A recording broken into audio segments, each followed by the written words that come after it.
there. I thought she got the ball. Good evening. Happy Thursday evening to all my fellow Spurs fans. This is going to be your fan Collins show. We already got a healthy queue of people in the background to discuss what is hopefully happening at Tottenham Hotspur. Not a whole lot at the minute. I think we're all waiting till, I guess, the magic date of July 1st for some of these transfers to start rolling through. Spurs are, of course, linked with and connected with the likes of IrishHotspur. A lot of people in the comments are already freaking out about maybe potentially Arsenal hijacking the deal, definitely making us nervous, as it should be, because Spurs continue to sign young players, but don't seem to be making any big noises or any big moves around some of the bigger, more marquee signings that we should all be after this summer. We have a few different topics we're going to discuss. I'll be talking about, of course, the Katai transfer, what that means for some of the other young center backs at the club. You have Dorrington, you have Phillips, you have Vuskovic, who are coming in back from loans, and you would think at some point could be lined up as the future for this Tottenham Hotspur backline. But with Katai coming in, does that block their pathway, or is it just a good thing at the end of the day to have so many young, talented center backs all competing for the same spot? Some people think that's a good problem to have. Others might think it could end up, leading to us missing out on one of these, really good guys, getting frustrated and then ending up leaving. Could it also mean, the Katai signing, Spurs potentially playing a five at the back under Thomas Frank? I know a lot of us necessarily didn't love the, Nuno, style of play, or the Antonio Conte style of play with that five in the back. So I'm just curious what you guys might think if Thomas Frank were to bring that in. Could also it be a Dragic replacement? So a few things on the Katai transfer. We'll also be talking about Spurs have yet again signed another young player, Oliver Boast, great name, from Leeds, but he is 17 years of age, and they've only signed him for something like a few £100,000 or something like that. And it's just showing that Spurs are continuing to sign more and more and more youngsters. But when will they actually bring in that marquee signing? And also it comes off the back of Daniel Levy, maybe saying that he wants to win the Premier League, he wants to win the Champions League, but we just continue to do more of the same thing from the last transfer window of bringing in young players, unproven players, instead of the guys that are for the here and now. We'll do a bit of keep, loan, sell. I think there's some interesting futures that we have to discuss. Vuskovic, Phillips, Dorrington, I spoke about them. Which one of them would you put on loan? Which one of them would you like to be kept around? Mikey Moore, I think he'll be turning 18 and sometime in August. So I think by that age, I think he is eligible to go out on loan. Are you going to go strong and feel like we need to keep him, or do you feel like Mikey Moore could be shipped out on loan to get some minutes elsewhere? Josh Keeley, George Abbott, also Jamie Donnelly, who came back from a very successful loan spell. Would you like to keep him or put him out on loan once again? And then when it comes to maybe the selling or keeping conversations, we could talk about Basuma. I think a lot of us want to sell, but if there's any Basuma fans out there, let me know if you want to keep him. Richarlison, I'm a big Richarlison fan, but I know probably plenty of people want to sell the guy. Romero, that's always a divisive one. We have Mia in the background, who we know will be fighting my camp alongside Romero to keep him, but I wonder if some people still feel like they want to sell him. And then Sonny, I remember the last time we spoke about Sonny, a lot of people seem to be happy, maybe not happy, but okay with selling the legend of the football club. But I'm actually a little bit different on that one. I think I actually would allow him to stay, especially if he would like to stay. I'd be happy to keep him around as long as he wants to be here, but maybe I'm just being too sentimental. And then of course we'll talk about the Eze and Bumo, Semenyo, all those big marquee signings for the forward line that we should be linked with, but none of them seem to be coming through the door. Before I bring all these people in, just want to say hello to Rhino in the chat. AK Shegs, good to see you. JL's in the house as well, saying Eze in talks with Arsenal apparently. Mary McGee, good to see you, Mary. Arsenal are eyeing Eze up too. Typical Spurs, holding off until another team signs him. Simon Cohen, good to see you in the house. I really hope Eze isn't going to Arsenal. I think that would definitely really just spoil the transfer mood, or lack thereof, really, around Tottenham Hotspur at the minute. Terry Wright's in the house. Good to see you, Terry. Darius is in here. Great name, Darius. Patty D. Mary W. Always good to see you, Mary. Hopefully you're keeping well this summer. Shane Bappo saying Eze to Arsenal. Is it really happening? I need to look at the, Fabrizio Romano in just a sec, but I've seen like one link of him going to Arsenal, but I'm not too sure if it's actually happening. I think maybe this is just a classic, journalist or ITK, linking the big marquee signing with, Arsenal. And then all of a sudden, we start freaking out, as in a way as we should. We don't want to lose out on these big targets. Scotty Hynam, good to see you. Rain Man, always great to see you. Rain Man, feel free to hop in the call if you haven't already. We'd love to have you with us. Davey Hall's in here as well. Good to see you, Davey. And Dave H, 1960. Good to see you. The Dave Army is always strong. Shawnee Maddox, always good to see you, sir. What's up, Jacko? We also have Paul V. Thank you, Paul V. Good to see you. Alice says, essay going to Arsenal. Is that real? I'm going to look at some of the Twitter news in just a second here, Paul, just to update you guys while I bring people in. But I've seen mostly, him being linked with Tottenham, and also, Talk Sport, plenty of other outlets were pretty much indicating that he is on his way to Spurs, or at least he's heavily linked with Spurs, not as much with Arsenal. Paul Markey saying nothing changes, caught with our trousers around our ankles with the Eze deal and Woolwich benefit. I'm going to have to check in on this in just a minute's time. Daniel Wong is in here. Artist T. Good to see you, Artist T. For some reason I picked up a hospital gown. Yeah, I mean, Dave, I'm not sure if Dave was in full hospital gown, Artist T. He was in the hospital overnight, and then he had to go to a wedding Wednesday and then for this Thursday as well. But he'll be back tomorrow with whatever content that we end up putting out there.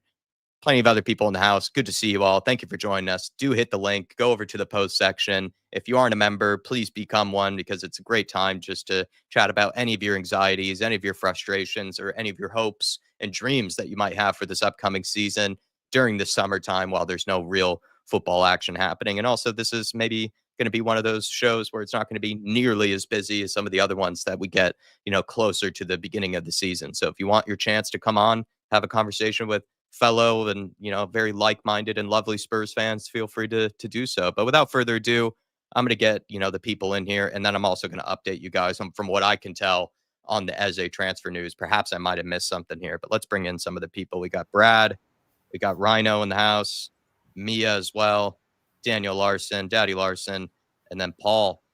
Guys, I mean, everybody's showing some frustration around the Eze news. I'm going to have to take a look at it. I just saw something. Is it from Fabrizio Romano? Is it from the bigger ones? What have you seen, Daniel? He just saw someone. He just said he has agreed personal terms with them. Jeez. Apparently.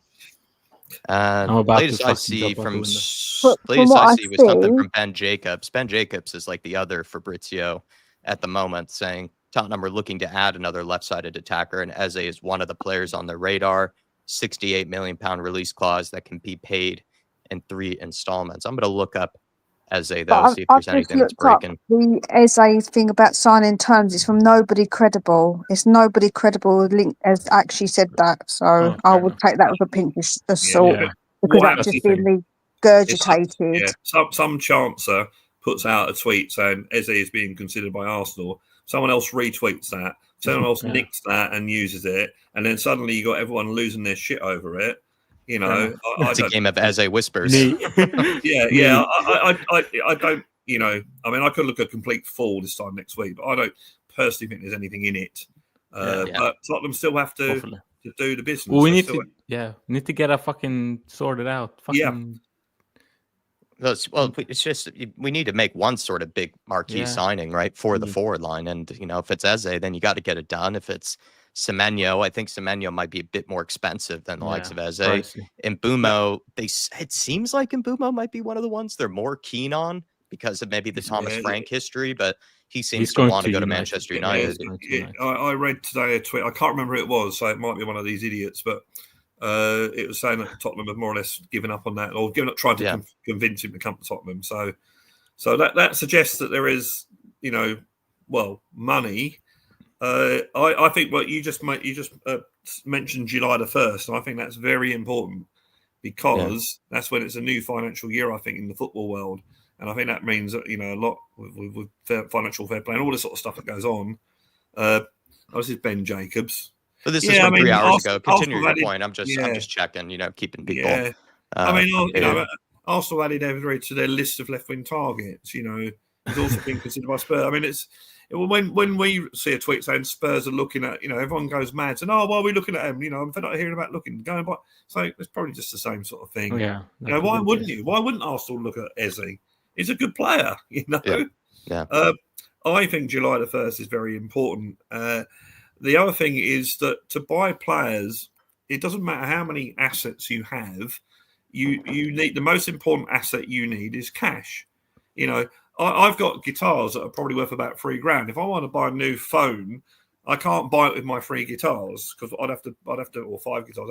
I'd have to sell them. But if I've got £3,000 worth of cash in the bank account, I can pay for it.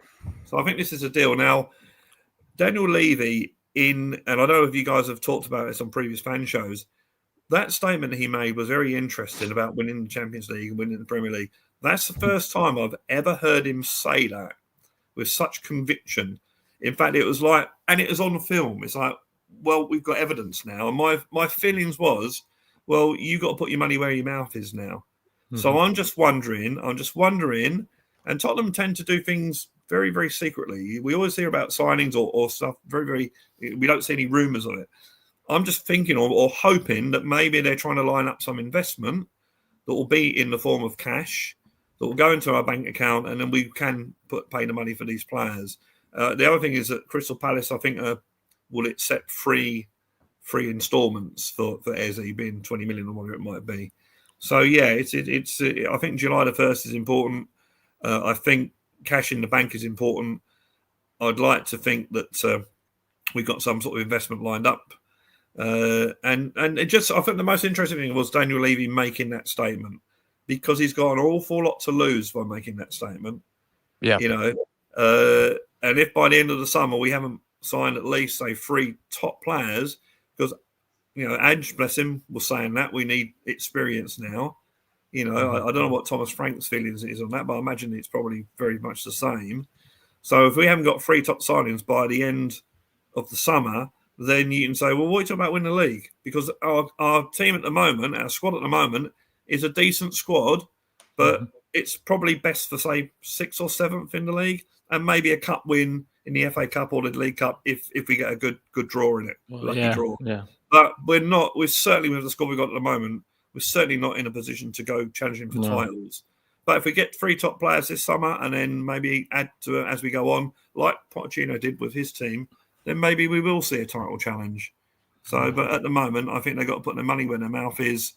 You know, we've got the revenue in. It's just the cash in the bank that we need, and hopefully that will come through some investment. Yeah. I mean, you hope that that's the case, that Spurs are just waiting until this new financial year, and then all of a sudden, you know, things do start moving quickly. I'm like, from what I can tell, it's coming from some sort of Arsenal fan, maybe ITK account, saying Arsenal have agreed personal terms with Eze and the player wants the move. I can only, you know, say what I'm reading, you know, on the internet here. But Nigel Gates, thank you for the support, saying Eze signed personal terms with Arsenal. I'm trying to look for it from more, I mean, I don't like to call them all legitimate, because I think a lot of them got a lot of stuff wrong last season, especially last summer. But from what I can tell from like the main Spurs outlets at the minute, Nigel Gates, until maybe I find something a bit more concrete, I'm not seeing anything from any real reputable, like I said, air quotes, reputable Spurs ITKs that have said that they've agreed personal terms. Sorry, a caveat to that, having money in the bank and waiting for July the 1st, that doesn't stop you from bidding for players, as far as I can see. So, and we haven't heard that. We've heard them being interested, but yeah, they've got to make a bid. Eze's agents are the same as a lot of Tottenham players and management. Yeah. So, you know, it's been on the cards. If I was a neutral, I'd be very surprised if he went to Arsenal over Tottenham, because of that history. But who knows? Yeah. His agents have like some sort of office, or even like in the Tottenham area, and I think he's part of the CAA agency base. Good friends with Sonny, so I think from what we've been told, you know, it should be an easy deal for Spurs. But I guess we've been dragging our feet. Anybody like really keen on Eze? Would they be really, you know, disheartened if Arsenal got him? Because me. You're Eze? My number one target, definitely. Yeah, I liked him at QPR. When he's at QPR, I wish we'd have gone to sign him. So, yeah, he's probably my favorite of the 3 options between Mbumo, Eze, and Semenyo. I think he'd probably be my top choice. He's a star, I think. Yeah, he's a match winner, isn't he? He's a match winner. We saw that in not only the FA Cup final, but the FA Cup semi-final. He's a match winner. You know, so turns up in the big games. Has anybody considered that actually Eze might not want to move, because now Crystal Palace have actually got Europe? He might want to spend his last year to play with them. Another thing, and I'm sorry I'm hogging all the talking, but I just want to get it out before I go. Another thing, and it wasn't me, it was someone else who brought this up. when you got teams like Crystal Palace, they've got a lot of players that other teams want, and Bournemouth being another example. You've got to get in there because at some stage they'll sell 2 or 3 of their good players and say, well, we don't want to sell anymore. 1, because we can't, and 2, because we got the money in now. So if you've got a plan, a team like Palace that have got 3 or 4 players that I'd like to see at Tottenham, you've got to go in there and get that one you want, because otherwise they'll sell 2 of them or 3 of them and say, well, no, you can't have the 4th because, we've sold our players now. We've got the money. We don't need the money anymore. And we want to keep one of our best players. So they've got to get in there. So the elephant in the the elephant in the room clearly, right, was this: we have to sell before we buy. And everybody took that as we don't have the money. And I never took it as we don't have the money. I took it as we don't have space in our squad, and there's not a chance. We're not Chelsea. We're not just going to go and buy a squad. We're not going to go and buy a second squad and then just leave people out. I think we have to sell before we buy, purely because at the moment we don't have space in our squad for new players coming in. In fact, it's worse than that. At the moment we still have to sell or not list players in our squad lists because of the requirements, because of the homegrown club trained requirements. So everyone's. I'm totally with it. Just get a bloody move on. We're going back to. We've got pre-season starting in like 2 weeks. Yeah, get a move on and get to fucking selling.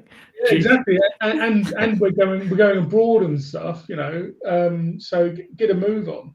But that's the reality. The reality is that as our club is not going to want to put itself in a position where we have to sell 3 or 4 players, because there's no way that Mr. Levy wants to be in a position where clubs have that leverage over him. That's a good point, actually. The only thing I would say about that point is the fact that Eze is homegrown, which is advantageous in Tottenham squad. So, but yeah, no, that's a good point. That's a good point. Remember, we dragged our feet on the Solanke one though too. Like he ended up coming to Spurs, but it wasn't until like the very end of the preseason. Like he had only been at Spurs for like a couple of days. He missed the whole preseason. At one point, he was even on vacation in Japan while we were doing preseason games in Japan, and we still didn't even mean to sign him during that moment. Paul Markey saying, I'm not sure what he means with the first sentence there, but on AFTV taxing lyrical on it, or waxing lyrical on it. It's Robbie. Oh, really? Yeah, expression schools in Malteser. Okay, as in the chocolate, not in the country. Sean Maddox saying this is Eze's agent or pal is trying to put pressure on Spurs to hurry this along. That's my hope, Sean. That's my hope. I'm not sure any player would come in without having guarantees of starting. Would Eze start over a vice captain in Madison? Apparently, Eze is a big Arsenal supporter, says Terry Wright. I don't think Paul, so. No problem, Paul. We'll bring you on in just a second. When you're back here, Artist T saying apparently it's the POK or Arsenal.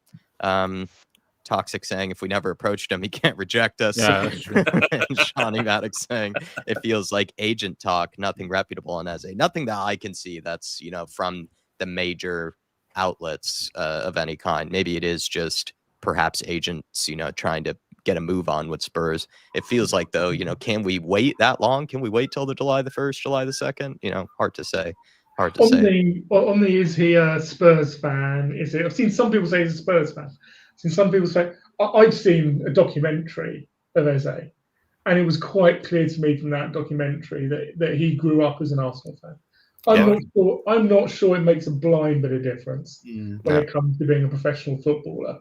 But that's my stake in that argument. Is I've seen a documentary, and he was quite clear when he was growing up he was an Arsenal fan, and that was from that was from his mouth. Dennis Bergkamp was a Spurs fan, right? He was. Wow. And then also. God.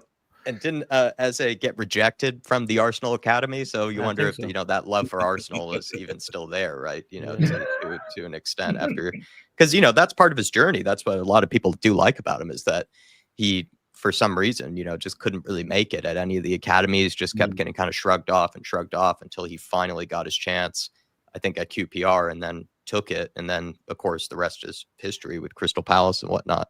It was a massively endearing documentary, actually. And going back to what Mia said, I could see Eze being one of those people who would go to Palace and go, if you don't want me to leave, then I'll stay and I'll see out my contract. Yeah, he's very, very God-fearing, isn't he? Very sort of religious. So he's probably Not that you can be an atheist like me and still be good to your club and that. So. I believe in the football gods, no matter what, Brad. Especially as a Spurs fan. Thank you for the support, though, Paul Markey, and thank you to you guys, Nigel Gates. Thanks to Sean as well for giving me some hope. By saying, maybe it's just all agent talk. Nigel Gates saying, hopefully it's not true. We do need him. Seems to me Levy is more interested in competing in the real estate market, that and I guess the youth player market. How do we feel about maybe just a slight, we can come back to Eze if people want to, we probably will, but how do people feel about Spurs just continuing to, no matter what, they have no problem signing these young players, that no one's ever heard of, why do we just keep driving in on that? Like, why is it that Spurs, continue to just stock up in the youth areas, but not in the players for the here and now? Well, I think, sorry, go on. No, go on. I was going to say, I think that we will get one. I think that we will get one bigger type player, and I think we will just. I think what someone, I can't remember who said it about the squad. I think that's vital. I think that is going to be important. I think if we sell X amount of players, I think we'll go for another biggish player towards the end of the window, and then in between, I think that we are just stocking up on players, which I don't really get, but we do need to get rid of a lot of players. There's still a lot of players we do really need to get gone, and I think that's a big part of it. And I think that might be in essence why maybe we're saying these youngsters are very cheap, because it doesn't affect the budget as much, where when we want a bigger player, we need to get some of these other players off the wage bill and get money for them before we can really get to them. And also, Thomas Frank comes into the equation. He's only just got the job, so I'm sure he's done his research. I'm pretty sure they were talking to Thomas Frank weeks before they sacked Ange. But I think Thomas Frank, he's got to see the players and decide who he wants to keep and, what players he's interested in bringing in. So, although apparently he did rubber stamp the Marcus Tell signing, from what I've heard. Mm-hmm. I just want to talk about this. That's what they called Andrew Yes Man for doing that. Where's my Yes Man now, then, Ryan? I know what you mean. Yeah. If he rubber stamps it, he agrees. Yeah, it's like we're going to sign Mbappe. Oh yeah, I'll rubber stamp it. Oh, you're a yes man. You're a yes man. Yeah, it's it's silly. All players are going to be there longer than the manager. So all players are actually club signings. Let's be honest. That is how it works. 100%. Daniel, you wanted to come in? Yeah, this signing we did, the Japanese player we did from the J League. How old was he? 20. 20. Yeah. How old is like Ashley Phillip or something? I think around the same age, about 20 years old, 19, I think. So you put Ashley Phillip in the Japanese League. Do you think he would do worse than this guy? Something? I mean, I don't think we can really knock, Katai. He seems to be, he's also 20 years old. I just feel like, why not give our own players that we already signed a chance? No. And designing this all, and like this guy, okay, put him on loan in Championship, see what he do there. Stoke. I mean, he has played internationals for Japan, hasn't he? He's played internationals. So I mean, do we think it's a good problem to have that many good, talented center backs all competing for the same spot, or is it a bad thing to be sort of? Well, it's the bad thing when it becomes too much, too many. Is there a thing as too many? Do you think that is a thing? I think to have too many talented ones to pick from. Yeah. And also, it's unfair on the players themselves as well, isn't it? It's. I mean, maybe I haven't seen Dorrington play. I haven't really seen Ashley Phillips play, but maybe they're not good enough. We all keep raving about them. Maybe they're just not good enough. Just to throw something at you and Brad, and you, Daniel. Duke saying, "Isn't it exciting to have too many talented center backs?" I mean, I have PTSD thinking of Emerson Royale, Ben Davies partnerships. Oh, that was classic. Yeah, okay. So that's the opposite. They were good. But I would counter that by saying, going back to Daniel, we had centre backs at the time. We never gave chance. By the way, they were Dorrington and Phillips. Never gave them chance. And they weren't. And even during that short period, we didn't take a risk on them. And a lot of the reason for managers not taking a risk on long-term projects, which are young players who are going to make mistakes. I'm an old man, right? I'm an old man. I hope I don't make. I still make mistakes, right? But what I'm absolutely certain is that an 18-year-old makes more because I've already made those mistakes. And we need to be able to even when they come to the Premier League and play Premier League minutes, we still need to accept they're going to make mistakes. That's how we learn. Look at Bergvall last season, right?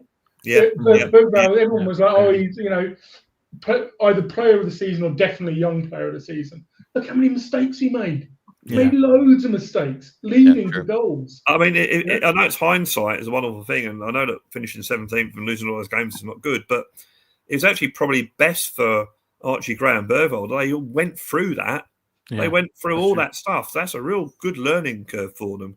And we had the opportunity to give centre backs that type of exposure and the ability to learn that as well, and we didn't. We played fullbacks, and a big reason for that.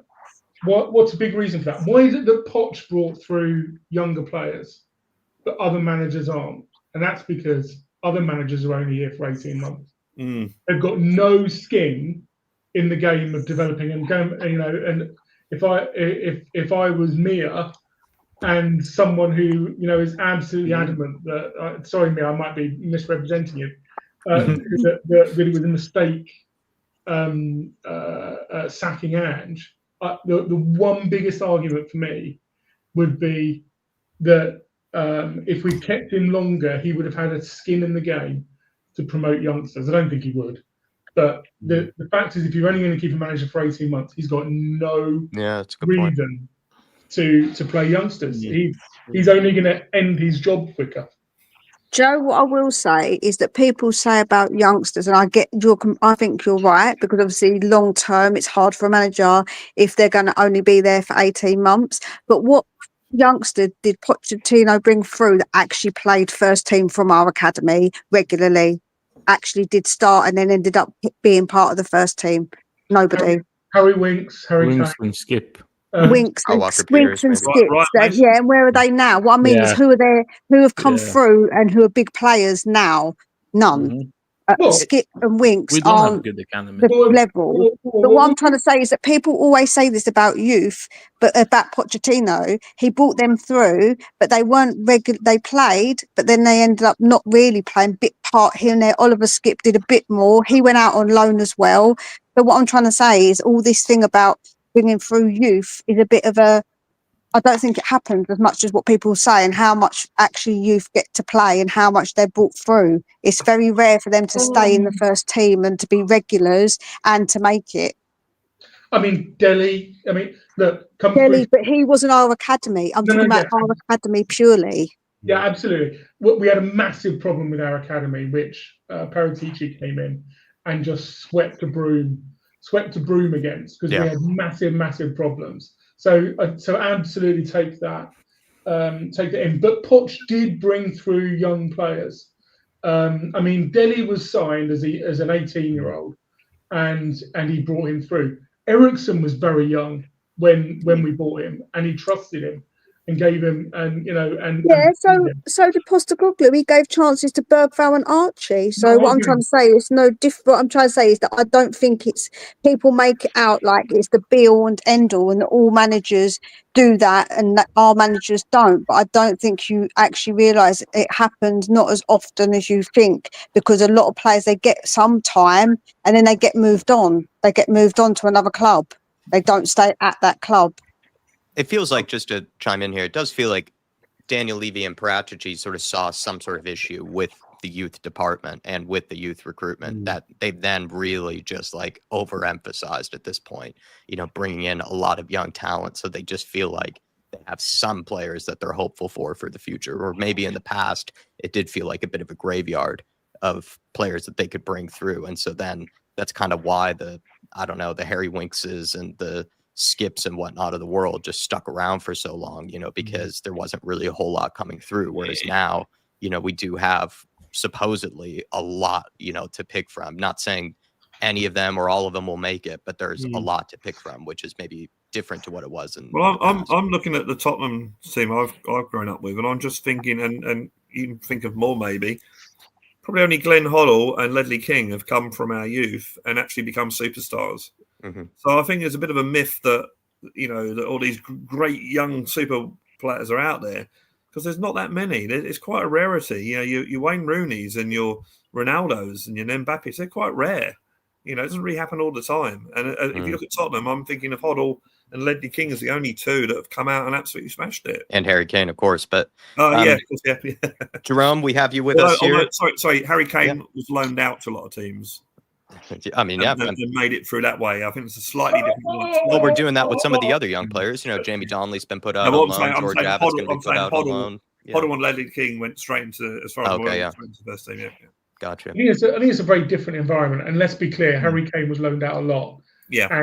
And I think maybe Millwall for a 6-month period, but for the other 2 years that he was 3 or 4 years that he was loaned out, he just failed. I detest the loan system. I think the loan system sets players up to fail. It doesn't, because you set them up to fail more if you think giving them 10 minutes here and there in the men's game when they play youth football. Because if you put them in the men's team, a lot of them, it's a massive jump and they can't cope with it. You have to give them minutes somewhere where they're going to play the men's game. They can't go very rarely from the academy straight to men's team. That's what Brad was saying, because first team football is hard. And to just jump and kick them in there, go on then, boy, off you go. Go and play. It's not, you can't do that. And that doesn't set them up to fail. Loans actually sets them up better because they get more minutes to play the men's game, which is a lot different to playing boys of their own age. I'm going to challenge you, right? You said, where's the evidence on players coming through? So I'm going to go, where's the evidence that sending players out on loan actually leads to a successful... Harry Kane. No, it wasn't. He didn't play minutes. He didn't play minutes. He still went out on loan to get experience. He's a perfect example of loaning not working, because he went out, he didn't play, he didn't succeed, and it took one of our managers to go, look, this kid who was still a bit scrawny, this kid who's maybe not ready, I'm going to play him because I believe in him. That's what happened. What I think actually is a successful loan was Skip. He went to Norwich. They played him for a year, and he was one of their best players. And then we just put him straight in our first team after that, team squad. We put him so the loan system can work then. And that's what I think we should be doing with Donnelly. Donnelly's gone out. He's had a really, really good year with Leyton Orient. He's played men's physical football. He's clearly capable, physically, of competing with other men. So now what he needs to learn is how to compete with other Premier League skill level footballers. If we send him out on loan, I think all we're going to be training him to do is to become a Championship or League One footballer. That's what we're going to be training him to do, because he will compete at a level. If he is physically capable to be in Leyton Orient's first team throughout the whole of the season, and displace 20, 25, 30-year-old men out of that team, then he is ready. He is ready to be given 20, 30 minutes in a Premier League team. Parker's saying Spurs are just bad at loans. There's actually nothing wrong with the loan system. Maybe that's the case, yeah. Yeah, that might be actually a way to look at it. Jerome, though, did you want to comment on anything that's been said? Or I know Nigel Gates was saying that Levy's more interested in the real estate market than he is with the actual signings. Thanks to everybody that's in the house, by the way. I see a lot of people in here, so really do appreciate support. And anybody who's welcome to come on, that's a fan show member. But smash like people. Yeah. Thank you, Daniel. Only 60 likes, and we have close to 300 in the house. So appreciate you all. So please do. Let's get to 100 at least. Come in here, Jerome. Let us know what you want to talk about.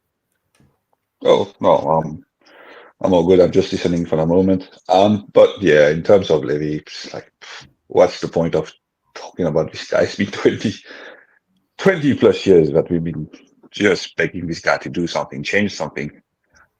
And I thought really things would change after the Europa League. After us winning the Europa League, I was just hoping things would change, and no, like literally it's the same thing. Nothing would really change. Like all the things about takeovers and like all of the things that's been happening, like nothing. Malaysians, Qataris, whatever's been happening, like everything's quiet.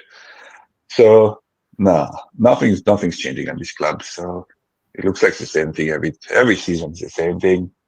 We chase everybody, every big name's coming, but at the same time, we're bringing kids again, and then wasting our time, and then pretty much like the last bit of the summer window, we'll be buying some players, like some panic buys, not really improving the squad. So yeah, look, I'm going to give it till July. Let's see at the end of July, and I'll probably be agreeing with you at the end of July. But yeah, I'm going to give it to the end of July. Yeah, we'll see. We'll see how things goes, because the way things are going right now, it's it's not really exciting. Nothing about it makes me excited to literally be like saying, "Oh, Spurs are changing." What about the new manager? Yeah, well, we've caught Jerome early in the morning, so it's hard news to wake up to, I think. Yeah, no. Look, to me as well, it's like with Frank, the interview, what he said, the first thing that came to my mind was like, Nuno.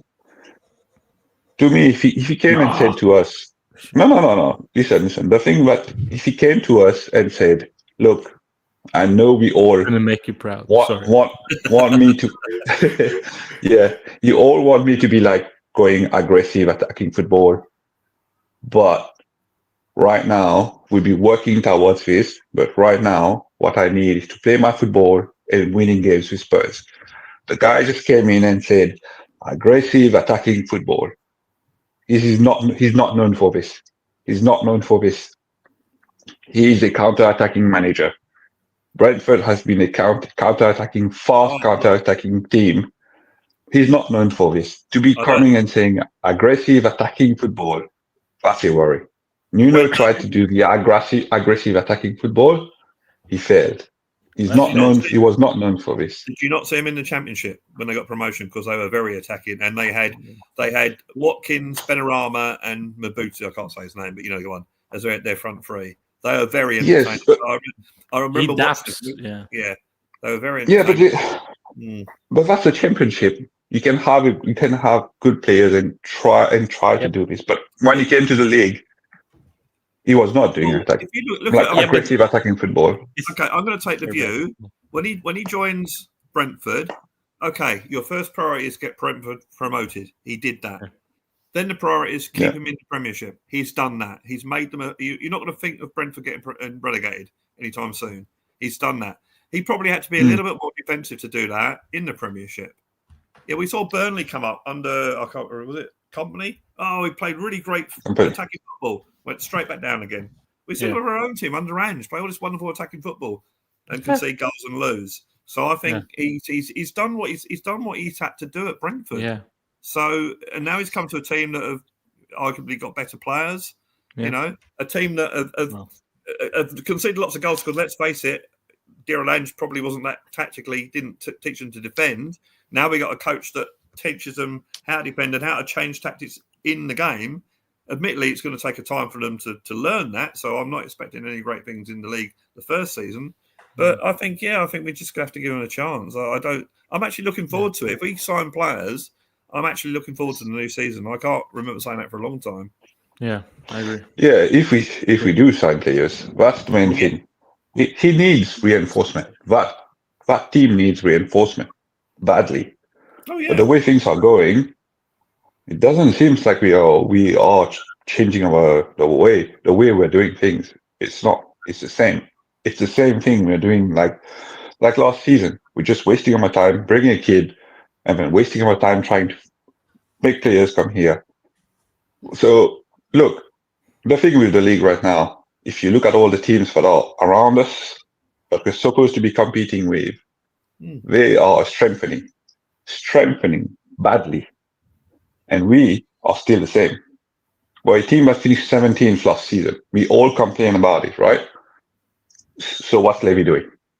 And we are talking about cash flow being dangerously low. Ooh, that is really, really comforting to know this. Now, talking about cash flow dangerously low, we have 250 million pounds worth of still to pay. And now we're wanting to bring players. We haven't even sell one player, and we're talking about bringing players. I mean, like, it feels like mixed messaging though. We have so much PSR wiggle room, but then we also have one, the Europa League, which gives you a cash prize. Champions League gives you that 100 million. So it feels like it's mixed messaging between Spurs have to sell, but then we also have the most financial wiggle room, of any of the clubs in the Premier League. So the other thing is, I don't think Tottenham are going to come out and say, we got loads of money. We're full of cash. We got so much cash. We're going to be, because there are other clubs that are selling players, put the price up. So I'm a trained accountant. Like I don't do it anymore. I do IT related stuff. And I'm not sure. I'm not in every other club's chat rooms and all this kind of stuff. But have other clubs got as many accountants as Spurs have? Because I see so much, looking at our finances, and it seems like we've all just been. It seems like so many of us have been indoctrinated by our accountant in chief, which is Daniel Levy, right? And who runs us very much as that that type of organisation. The fact is that this cash flow thing is a complete irrelevance. If we wanted to sign Eze, then we would just finance him. It's very, very simple. That's how do we build a hotel or a stadium? We finance it. We don't. Yeah. All this amortization stuff, it's financed. It's all financed. Yeah. So if we need to buy a player, we can just go and we will get and we would either get a short-term loan or just borrow money from one of the other entities within the group and fund it that way. It's whoever's saying the journalists who are saying this are complete and utter numpties. They don't know what they're talking about. Yeah, well, I get what you mean. I bow to your superior knowledge as an accountant, but I still think that. So, are you saying that we have to buy players by getting loans, by bank loans? I'm saying if you've got an income, right, of X, and it covers all of your expenses, and you've got funding after that, and you want to have a capital investment. Let's say you want to buy a car, right? You want to buy a car, but you don't have 50k to go and buy a car. Then you get a loan. You get a loan agreement to buy the car. And you know what? That's what we do. That's what we do for big ticket items. Companies do this all the fucking time. That's what treasury departments are for, right? Is to ensure that there's adequate funding that comes through from loan agreements, etc. It's a complete and utter rubbish. It's completely irrelevant. If we wanted to find the money for Eze, we would find the money for Eze. Look, I'm certainly not disagreeing with that. I think that a club that's got so much revenue, I find it hard to believe that we can't go in for players like Eze. Would it be? What's about the issue where he's got like a? I know they've softened their stance. The actual buyout clause that they have to put money up front, because we all know that. Right? Even if we had to pay them 60 million, we wouldn't. We could borrow 60 million quid, right, and pay it back in instalments. We wouldn't. So that's what banks are for. Yeah, and it's not just like that. We've got the Tottenham Hotspur Group, because there's Tottenham Hotspur Limited, which runs a football club, and then there's other group companies, and those other group companies also have cash holdings. Unfortunately, because it's a private company, it's now been taken private, it's no longer a PLC. We don't get to see all of their accounts. I was going to say, there's a lot of accounts that we like, if we don't see. But the estimate is that there's 300 or 400 million in cash in those, and that's being held by Daniel. I don't want, like I said, how many accountants have we got in Tottenham Hotspur, and we've drifted into it, right? But the fact is, it's not a problem. It's irrelevant to us. It really is. If we want to get Eze, money is not the problem. Money is not the barrier. For me, the barrier is the fact that we can't get him in our squad.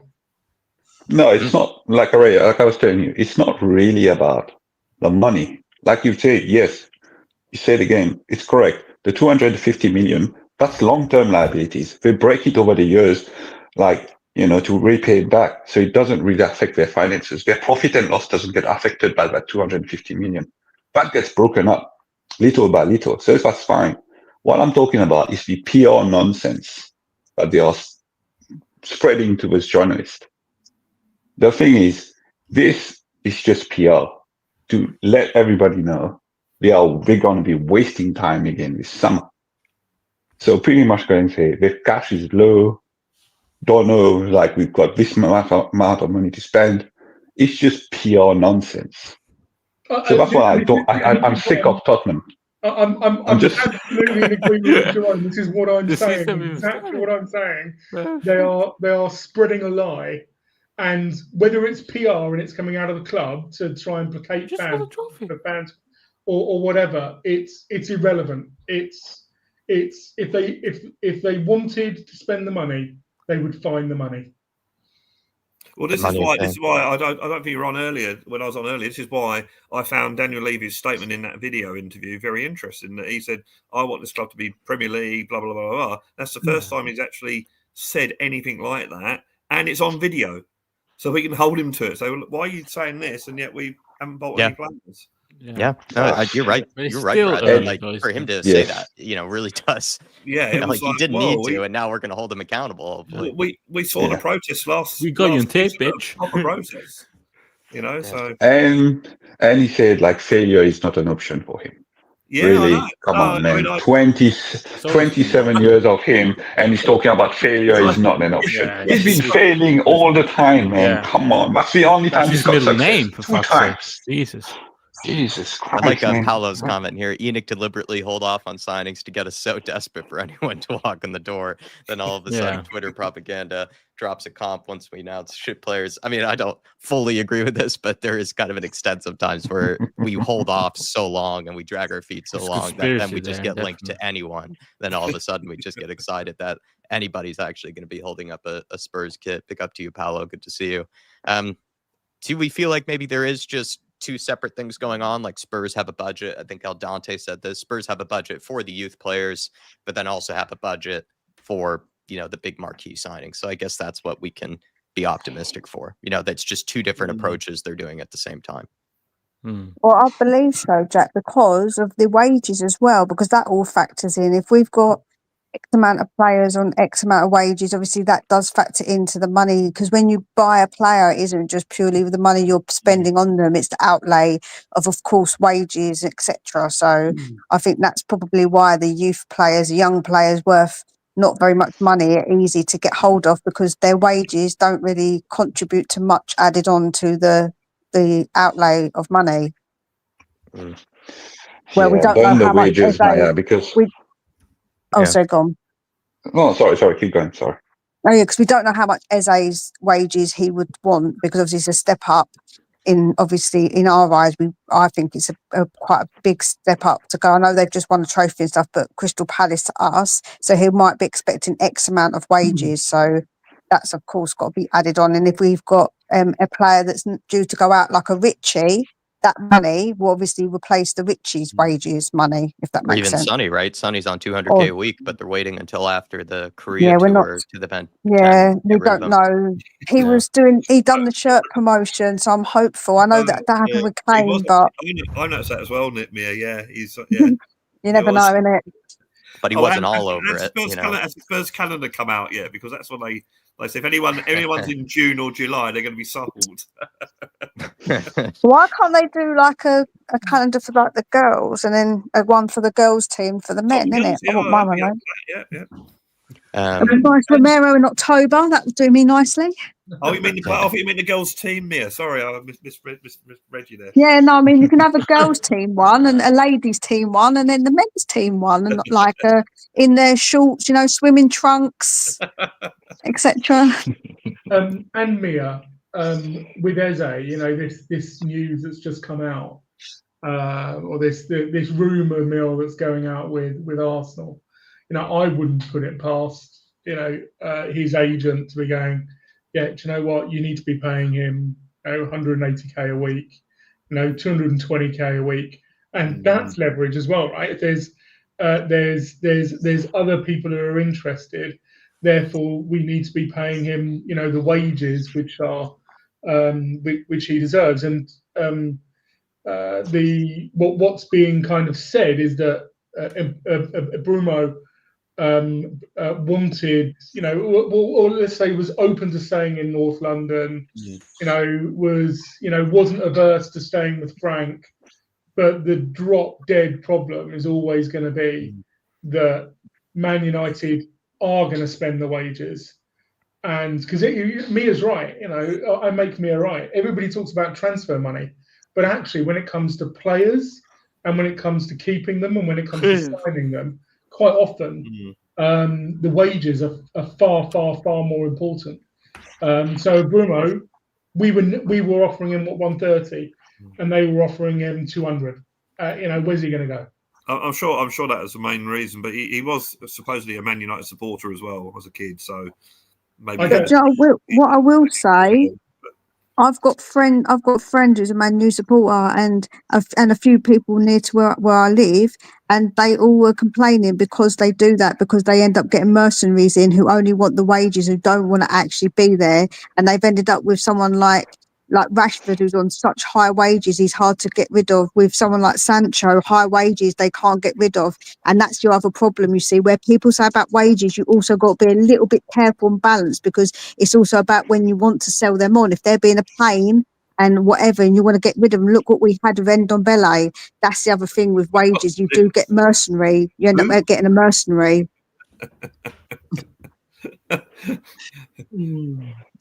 Maybe we could play a little bit of keep, loan, sell with some players here. That's what I kind of have as well on sort of the agenda today. Yeah. Let's go to maybe some of these young players, because that's been a feature of this conversation tonight. Jamie Donnelly.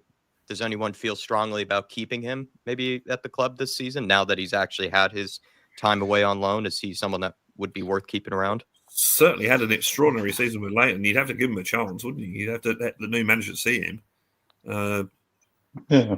And make that decision. I'd say keep me. I'm a massive keep, but I think that would become. I think the problem is that I want him to be given a chance, but I make Mia right. I've argued with Mia about it, but if we sign Eze, we've got Maddison, we've got Kulu, who for me clearly is better as a as a 10. Basically, he can play right. He can even play left, but I think he's best in the 10. So where does that leave Donnelly? Because he does, at his age, he needs to play, and I prefer him to get minutes in the Premiership. But if we get Eze, then where do his minutes? Where do Donnelly's minutes come? So that's in the cups. He can play in the cups. We can just rotate nicely with him in the cups. He's a good player, Donnelly. You want to win the cups, though. You don't think John Lee would be a good player for the domestic cups? I think he could be. I think he'd be he would be a good player for the domestic cups. Or an excellent alternative. I don't agree with this not buying star players, because it stops your youth team getting through. I think maybe that's me being incredibly biased or getting on a bit now, and I want to see us win something. What I want to see, what I want to see, to be on the preseason, just use all the youth players. Keep all the senior players on holiday. Get all the fucking youth players. See what they do. Then we'll see what happens. Fuck's sake, Jesus. The problem with the argument. Sorry, Rhino. The problem with the argument with the cups is that there's 10 games? 10 games a season. Forgetting the Champions League, because I don't think anybody's talking about these the best of cup. 10 games a season, and he's probably not going to start all of them. So that's why I say Premier League minutes, because it's the Premier League. You want somebody to be getting 1,500, 2,000 minutes, in the Premier League. Sorry, Rhino. For me, I personally, for Donnelly, he's done well in League One. Now let's see him in the Championship, but at a club that's pushing for promotion. Don't want to see him at a mid-table Championship club. I want to see him top of the Championship and see if he can do it there. If he can do it there, then bringing him next season when Kulu or Madison or whoever might go, then he can come in and be that backup. But I think right now, we've seen him in League One.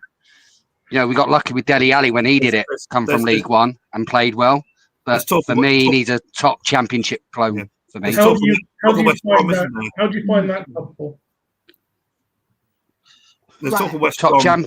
Because the Championship's a lot more physical than what. No. The question is, how do you find that club? How do you find League One is? It's one of the most competitive leagues in the English system. And if he's at the top of that league and he's playing consistent minutes, surely then West Brom we can integrate. West Brom is a good shout, but the reality is Mason as well. You could find him a champion. You'd find him a Championship club, and then you could find out. I think we had the problem with Scarlets had this problem repetitively. We loan them out to Championship and League One clubs. They then have either a change of manager or a change of situation, and what do the managers do? They default to I'm going to go to my experienced players and not play. Well, the thing is, though, Scarlett was just not fucking good enough. That's the thing. Fucking hell. I think we have to come to that realization. Yeah, Jesus, we're talking about. But at the end of the day, most of these players are just not good enough. God. I don't think we know that. He played well in the Europa League. I got no evidence. He scored one goal. What the fuck? Yeah, but we gave him a chance and he scored his goal. He's all right, the kid. Why are we saying he's not good enough? We gave him his chance. Oh my, we're doing this now. Oh. Hey. It's a European night. We gave the kid a chance and he proved himself in the European night. Okay? It doesn't matter what it is. We gave him a chance. Why did he get a chance then elsewhere? He did set up a goal at Ipswich. Yes. He's all right, the kid, but no one wants to give him a chance to play. I'm sorry, not good enough. It's not good enough. How do you know? How do you know? Exactly. He barely plays. I watch fucking football. Jesus. Pardon? I watch football. I think Dane did well with every opportunity he was given. No, come on. No, he did. He did like 30 minutes, and each time that he came on, he actually did something when he came on. Yes. Yeah. The kid is direct. My thing with Dane is he's a classic example of when we've put them out on loan, we gave him to the wrong loan club every single time. We shipped him out on loan to places that they didn't end up actually playing him. Plenty of times what ended up happening was whichever manager seemed to promise him minutes got sacked like 2 months into it, and then all of a sudden they bring in a new manager that has no time to play, the guy that we've shipped him out on loan to. So I think with Dane Scarlett, he's just been a victim of probably just bad planning, by the club. But this last season, I thought he did well with very, very few opportunities that he had. See, I think he did well with his opportunities, I think we need to be ruthless. The ones that we think are good enough that should be coming into our, maybe getting into the team at some point, should be going on loan, decent loans to get minutes in men's games so they can play and get minutes. All the others we need to say goodbye to, because if they're not good enough and they haven't got in the team yet, they've been out on loan and still haven't come back and got into the team regularly. We have to be cutthroat. We've got no time to be mollycoddling all these kids, man. We need to we need to be playing and getting our best team out there each time, and not just giving 10 minutes here, 10 minutes there. That's all good, but they need proper men's minutes if we think they're good enough. Like Mikey Moore needs to go out on loan and get some man minutes in his legs, because although he's looked good, he's had moments where he's been a bit meh, and that's because he's going to be young and make mistakes, but we ain't got time for that. So we need to put him on loan, and a good loan to give those minutes to him. Yeah. Well, I would argue Mikey Moore is better. It was better than Matistel. 20 games. 3 goals, 1 assist. He's May as well, and we pay 30 million for him. He's May. So what are we doing here? Why did we sign him? He's May. He's literally May in the league. What are we saying here? We're gonna come and tell me, oh, he's gonna come good. Give him more time. 20 games. I saw 20 games, but we still sign him. What are we doing? And we're saying that Scarlett is not good enough, but we take Tell.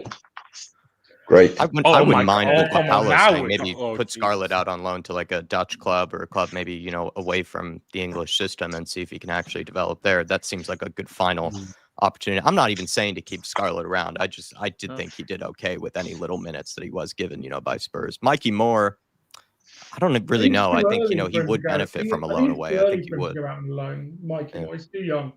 He's too young. Yeah. He's barely 18. Why is he too young? Yeah, didn't Jamie Donnelly go on loan around like a similar age? He's a kid.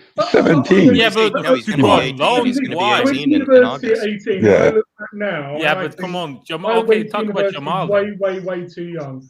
I should have had a year or two working, doing menial stuff before I went to university and understood what it's all about. And I think that more will get chewed up in League One and League Two. He's still too young. But if he's going to get chewed up, then he should be. No, he's got. The thing is, right, these loans can make a man out of them. And that's important in this game because it's a hard, tough. The thing is, right, what you've got to understand is football's a tough game. It isn't a game for like little boys. You have to be a bit more like, right, if he's got the I think Mikey Moore will be fine because you know why? I see that determination on that boy's face, man. He ain't somebody who's just going to bow down and go, oh no, I'm going to be on. I don't think he will. I think he's got that in him. What about all the youngsters that go abroad? There's plenty of youngsters that go, they move country and do it when they're young. So I think if we put him in this country and he goes out on loan, I don't think that at all. I think that it'd be really good for him to develop because he needs to have that a bit more kind of learning and growing up a little bit. You can't mollycoddle them because football's a tough game, man. 18 still, you know, 18, it's the 18 thing for me. The thing is, 18, you said about you. I don't disagree. I don't disagree that he needs to get.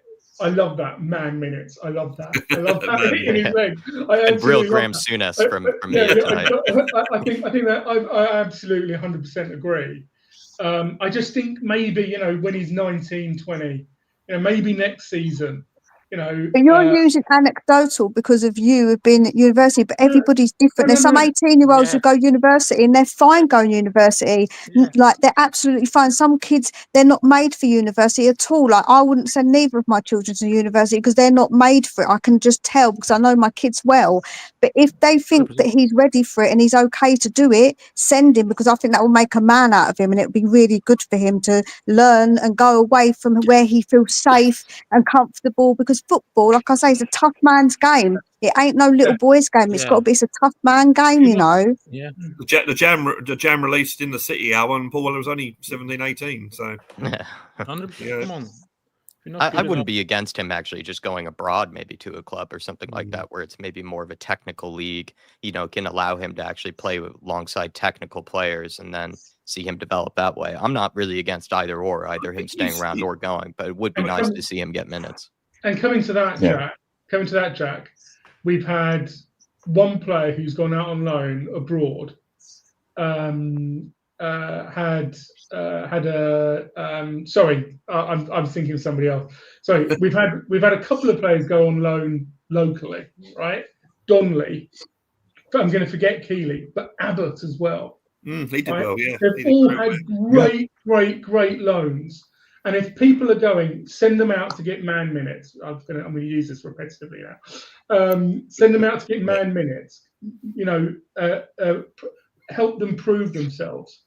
At Phillips as well, we could say had a really good loan, even if they didn't, you know, get promoted or whatever.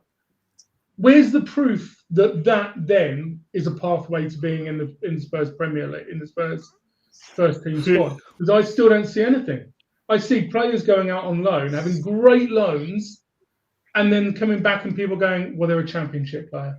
They're championship at best. They're not good enough for our club.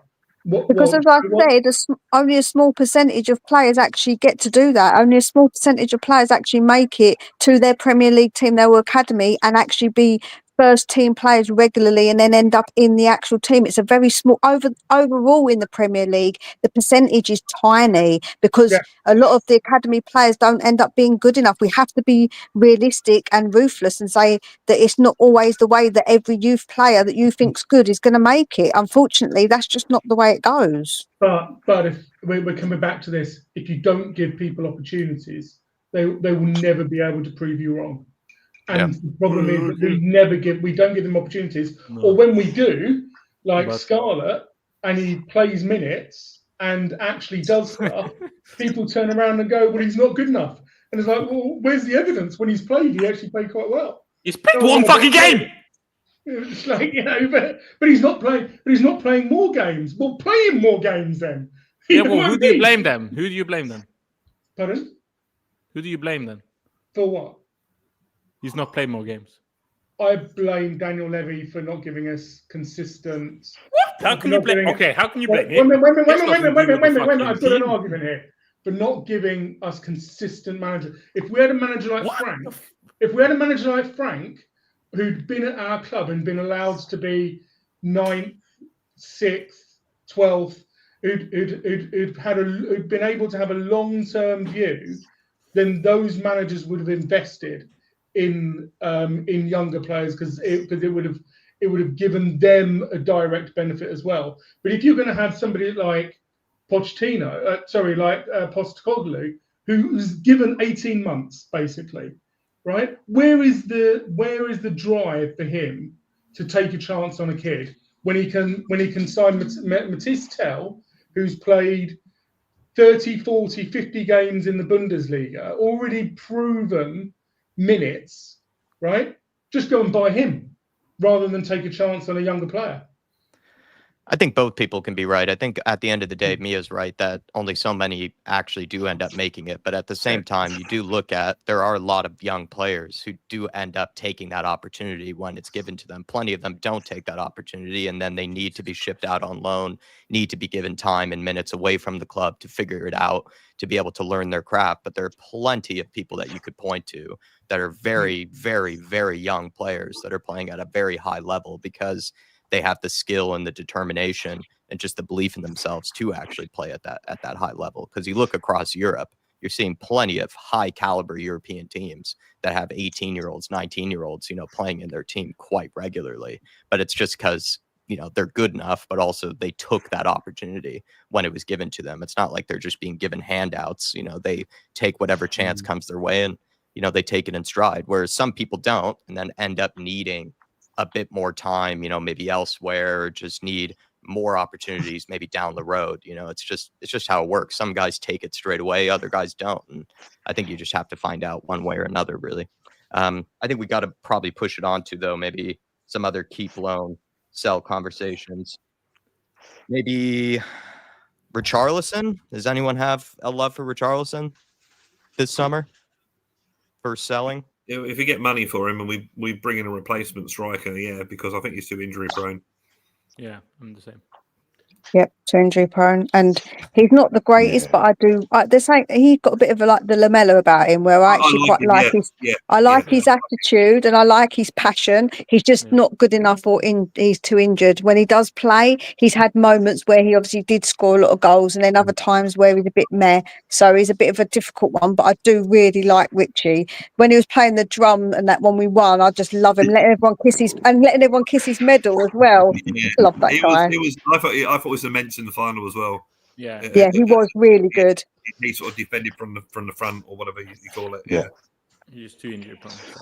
Yeah. Well, it seems like a lot of people are in agreement on that one. So move on to Sonny then. Does anyone feel passionately about selling Sonny this summer? You know what? I had a conversation with an Arsenal supporter today. Not an Arsenal supporter, another guy. No, it was an Arsenal supporter about Sonny, and I wouldn't have dreamed of selling him a season ago. But I think if he wants to go now, and that's his decision, I think I don't feel so bad about it now, because I think we may have got the best years out of him. He's 33 this year.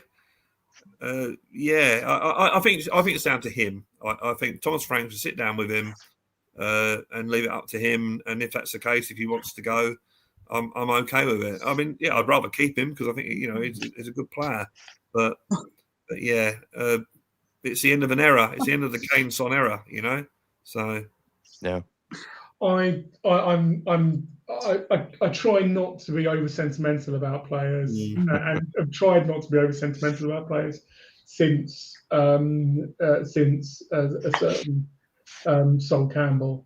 When I got taught a very harsh lesson. Did you just say a swear word? That the Judas is a swear word. Ray, be careful what you say. Come on. But with Sonny, I think I make Brad right. I think the discussion is between him and Frank. It needs to be clear that his minutes would absolutely be his minutes must be managed. But if Sonny said, I'm happy with my minutes being managed, I'm happy being a senior member of this squad. He's clear. The guy has got the right attitude in spades, right? Then with Sonny, I would be happy if Sonny retired at our club. Quite frankly, as long as he was with Richie, if the money came, I would let him go. But I love Richie as a character. I think the housery that he does, he and Romero do, is what dragged us through the Europa League. I can see Rhino holding his head in despair. I presume that's at some. I haven't heard Rhino say anything yet. Rhino just shaking his head. God knows how long. Finally, I actually get a say. I mean, you don't need a paper invitation, to speak, Ryan. You don't get a handwritten letter to come in. I'm gonna have to say what I've got to say, because then I'm gonna have to then go back and say what I wanted to say for the last hour. So first you could have chimed in at any point, man. Yeah. Right. First of all, right? Son should have gone 2 years ago. So what the hell are we doing here? First of all, what are we doing saying that we want to keep Son? He should have gone 2 years ago. Definitely. 100% he should have gone. 100%. Because why did he need to go 2 years ago 100%? Because his legs have gone. He's not the player he used to be. And all it is for the revenue. Simple. He's been our top goal scorer, assists, and goal contributions for the last few years. He's been golden boot 2 years ago. So what are we talking about? Okay, so then we're going to keep him for sentimental sake, then, are we? Because if we're going to keep him for sentimental sake, we might as well just get rid, because he's past his best. His legs have gone. Everything about him, he can't do half the things he was able to do. And if we got 50, 60 million for him, let's take it. Definitely, we're not getting 50 to 60 though. I was going to come in on this. It looks like we're only going to get around like 30 million pounds. So how much does that really mean to us, especially for a guy who continues to finish as our top goal contributor, season in, season out? Yeah, this is what I'm saying. We should have got rid of him 2 years ago, because he's done well until he had his opportunity 2 years ago, but now he's got to go. He should have gone when Kane left. He should have. And then, right, to go back onto the other bits, do I agree with us signing youth? No. What the hell are we doing there? What are we doing? We need men all over the place. Let's stop with this narrative of buying young 18-year-olds. He should have never have re-signed for the club. He should never have come back to the club.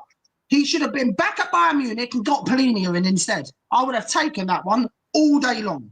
110%. I would have taken Polini all day long over having Matthias Tell. Well, they're totally different positions, but I still agree with Ray. Polini as a midfielder and Tell's a forward. Yeah, I get that. But Polini, right, is a much better player for starters, though, Jacko. Right? And we But need they're to different have positions, though, so it's two different look, conversations. Jack, I get that. But we need under the Thomas the Frank Engine system, we are going to need to have a couple of holding midfielders. Having Palhinha coming in, perfect. I would take that. Eze, I want in. I don't care if anyone says they don't want Eze in. Right?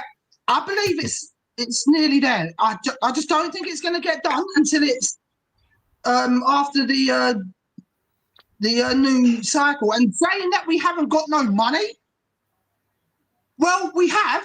Like Levy needs to get his money out of his own pocket and just pay for it, because well, it sounds like you have confidence that Levy will get it done. Yeah, he will get it done. But when I'm hearing where we need to sell before we buy, no, we don't. Levy, get your money out of your own back pocket and give the teams what they want. You do know it's not Levy, it's actually Lewis's money, because he's actually the one that's he's the one in charge of the money, just saying. Well, it sounds like Ryan has confidence in this whole July 1st, July 2nd date. I mean, he's got a very positive outlook, I must say. Yeah, I'm more surprised that Ryan actually, of all the people in the world, Ryan seems to have confidence that Levy is going to be able to get it done. But I don't believe we need to sell before we have to buy. We don't. So the majority of people feel that way. Yeah, I think it's just PR bullshit. I think we discussed that. Yeah. I think we need to come back to it, Ryan. We need to come back to it. It's not that we need to sell for money. It's that we need to sell because of our squad list. Squad length. So we can only have so many senior players in our squad list, and the problem that the club have got themselves into, and it is not our problem, right? It's their problem. Yeah, the problem they've got themselves into is we already need to sell 2 players, right? And if we buy another one, then we need to sell 3. So that's the position that we're in. Then explain that to me then, because right, we've got too many youngsters. This is what I'm saying. What are we doing with these youngsters? They're going to be going out on loan or whatever. So then, why are we what? The youngsters aren't counted in this list thing. It's the non-youngsters. Effectively, the reason why my little thing is who are Spurs selling is because, I'm fully on board with Jack's, loan, sell, keep, is because we absolutely need to sell players, and nobody's buying. Nobody's buying. So But the thing is, though, look at Chelsea. Look at the teams like Chelsea. They just bolt. They barely sold anyone. Okay, I'm not saying they haven't. No, they've sold a lot of players. What do you mean? Yeah, they sold lots of players. They sold to their other club, didn't they, in Arabia or wherever? So Basically, what Chelsea did, they bought a whole other team and then just sold it. Yeah, and that's what City they've sold a ton of players. So what me and saying is, they bought a whole second team. If they bought a whole second team, right, then why can't we can do that, because we've got the funds to do a whole second team, and that's fine. I would rather have that. I have 2 teams, right? So then we play one in the cup and one in the Premier League. 110%. They didn't. But you missed my point. They loaned them all out, Ryan. They didn't actually keep them. They bought loads of youth and then sold the whole lot of them or loaned them out. They didn't actually keep them in their team. They actually got rid of a lot because they bought literally 2 buses worth of players that they couldn't even keep up. They had to have name stickers, because nobody could remember who the heck they all were at one point. So literally they had so bloody many, and they got rid of them, and that's where they made their money, because they obviously went and sold them and loaned them out and stuff, because they've got another team that they can do that to, where we don't have that. Right, okay, I get it, Mia, right, but I mean, we can still have another whole second team, right, and still give everyone minutes, can't we? At the end of the day, guys, can't you? what I don't. I mean, people are probably No, going to you can't disagree with me. because if they're not, That's why I'm going back over all this and digging. I might be doing this and digging myself into a hole that I might not be able to get out of. Like me you're missing the point, Ryan. You're missing the point. If they're not in the squad list, then they can't play. So at the moment, we've got 2 players who can't be in the squad list. So we need to sell 2 players, right? Or they never play. Basically, that's the reality. So Sakai has to go out on loan because otherwise he's just never going to play. Yeah, and I think the Bisgas thing because I think Basuma is the one who, if we get any kind of money for Basuma, I think we have to sell him. Yeah, I think don't get me wrong, I thought it was excellent throughout the knockout stages of the Europa League, but he's just not reliable. Yeah, you just. But then I also right, but I also think right. I know I'm probably going to get hate now, but I really couldn't give 2 monkeys about this, and not with you guys on the panel, but in the chat, right? But Romero, he only plays half a season. Get him gone. But we're talking about Basuma. You would rather get rid of Romero than Basuma? In the chat, but not with you lot here. We were talking about Basuma, though. They were saying players that we should get rid of, because we need to get guys off the books in order to bring other ones in. And Rain Man's point is every competition that you're in, you have a certain amount of players that you do have to register.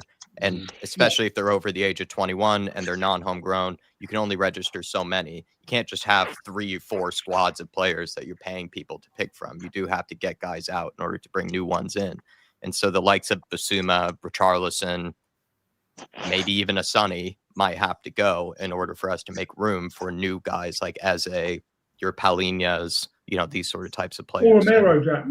Yeah, or even a Romero, as much as it would pain me. But I think Romero, in my personal opinion, Romero is the last one we should be thinking about selling before these other guys. And also, I think Atletico Madrid apparently have paid 30 million for the guy that we could have had, which we might get some money back for as well.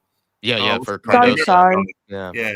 So whether Atletico Madrid can afford Romero is another question. They can't, because we're going to basically say, listen, we want X amount. If you can't pay X amount, there's we're not playing ball, and that's the thing. And if he wants to leave, that's different. But if he doesn't want to leave, he only plays half a season. This season, he's had the most injuries. Yeah, we already knew he had a pre-existing issue, but when he does play and we can see what he brings to the team, I wouldn't chuck him out. He was on the last ones that I would say, if he doesn't want to leave, that we would kick him out. And that isn't me just saying it from a point of view that I like to look at him in that lovely black kit, because I think he'd look amazing in it. And he has that great relationship with Van de Ven. And he also, this season, still played more minutes than Van de Ven. And I think even the season prior, he still played more minutes than Van de Ven. And also the fact that Dragusin got his chance to be, everyone was labeling Dragusin as like, oh, this guy could compete with Romero. Dragusin had something like 200, 300 more minutes, than Romero did this season. I don't think he showed a whole lot, to be honest. Yeah. And also, can I just say this myth about him getting loads of red cards? Over the time he's been with us, he hasn't got red cards all the time. He doesn't have X amount times where he's not playing because he's been reckless, etc. That's all just a myth. If you look at his actual stats, that's what people go by and use against him. But actually, I think this season he hasn't played that much. But when he has played, I think he's actually been reasonable. I think one of the red cards against Chelsea, I think that was a bit unnecessary. I don't think that was actually a red. There's been times where I'm a bit like, yeah, you were stupid and reckless, but other times I think, no, I don't think you were. I think his reputation precedes him, and I think that's also a bit of an issue. There are a lot of great players. There are a lot of great players who pick up red cards. Sergio Ramos, had something like 30. Don't argue me about him, Ryan, because you're not going to win this conversation with me. Duncan Ferguson got sent to prison, and that guy was still a pretty good player. I was going to say, Mia, he has been reckless, but not for not the reasons that you're saying that he's been reckless for. He was reckless because when he went in for a tackle, he got injured. And that's another reason why he was out for. What, you expect him not to go for a tackle? He's a bloody defender, man. What do you want him to do? When players pull out of tackles, we say, why are they pulling out of them for? Not to get injured. That's what their job is. That's what we're saying, it. I think Am I wrong? Romero falls. I think Romero falls in. I'm sorry to say it because I absolutely love both of them. I think they're absolutely quality players. But I think Romero falls into the same bracket as Richarlison. In that he's a really good player when he's playing, but does he play enough? And I think it's unarguable that he's injured, and it's not just this season. If you go back, he barely ever plays more than 2/3 of a season. Could you make the same argument with Van de Ven though? I mean, I don't have as much evidence for Van de Ven as I do for Romero and Richarlison. I feel like Romero, though, played a decent amount in his first season, right, with Nuno and with Conte. Yeah. And then the following season under Conte, maybe he got an injury then, but I still think I could be wrong, but if he got close to 2,000 minutes, then that's still pretty decent. Have a little look, Jack? Yeah, please, because I would like to be wrong on this, but if he got more than 2,000 minutes, then you could say that's about enough. The other problem with selling players is you can only sell a player that another club wants to buy. Yeah. Which at the moment is only Atletico Madrid, isn't it? I think. Speaking of another defender, does anybody have any strong opinions? I've already given mine on this one. I didn't think it was necessary, but does anyone have strong opinions on us extending the Davies? I think it's a financial thing. I think they've extended it so they can sell him. Yeah, it's time to sell. Get out. Come on.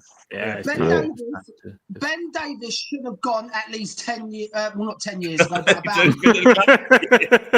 He wasn't even here. That one, Ryan. Is the way that I never walked he him. should have gone at least 7 years ago. I don't care how much experience he's got. Right, he's one that is not good enough for this club. He can go.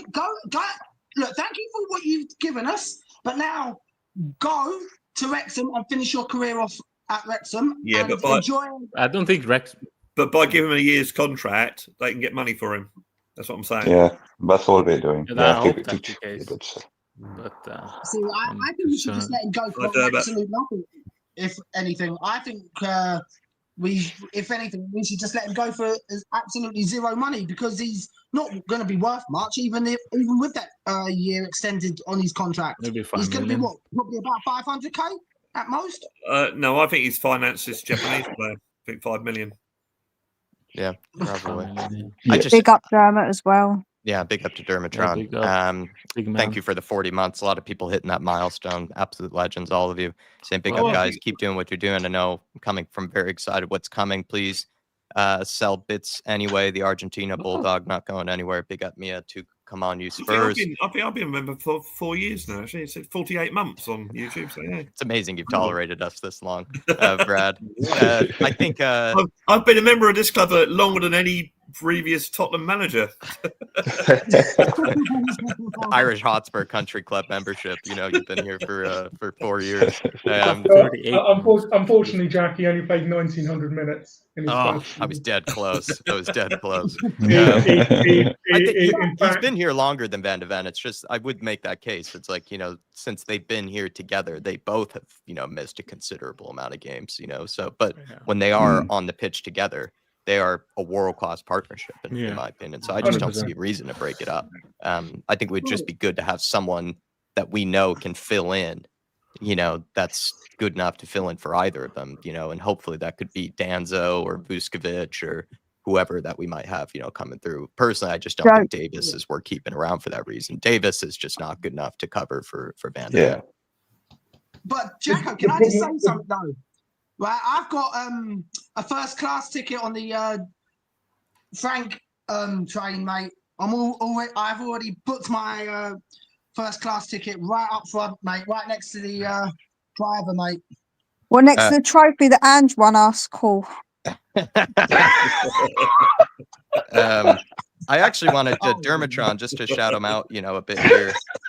Dermatron, I think, is very confident, by the way, that we are going to get Eze. I know Dermatron has his sources, let's say, but I just want to like point this out with maybe some of the news around like this whole Eze thing. Like, not saying this is one of the only people that have posted it, but this is like a good example of like what I'm kind of talking about, of how whether I actually believe, you know, these rumors that he's going to Arsenal or that there have been personal terms agreed. You know, it says Sky Sports Premier League, But look at this. You actually click on the page.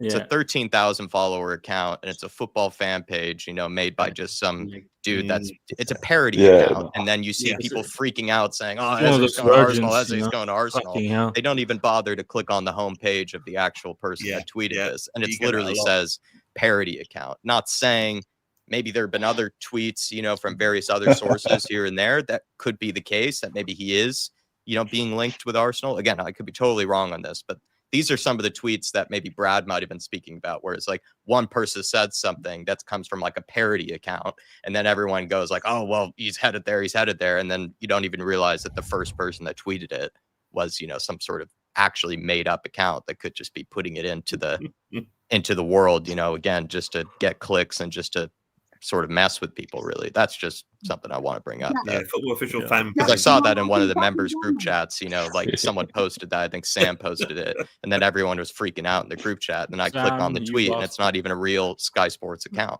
I can't believe they've got 13,000 followers. Yeah, that's sad. By the time it's been posted 3 or 4 times, it's been cleaned. It's basically rumor laundering.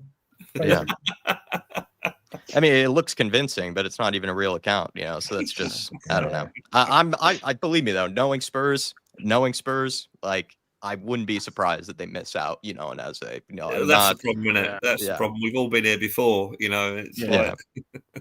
Been there, done that. Jack, I think it's stirring the pot, mate, big time. I think whoever it is, right, they're just stirring the pot like this, mate. They're trying to throw in all the other little bits of rumours here and there, going like a bit of cat hair here, a bit of dog hair there, a bit of pig's tail there, and everything else. And then it's getting stirred, and they're just trying to stir the pot. But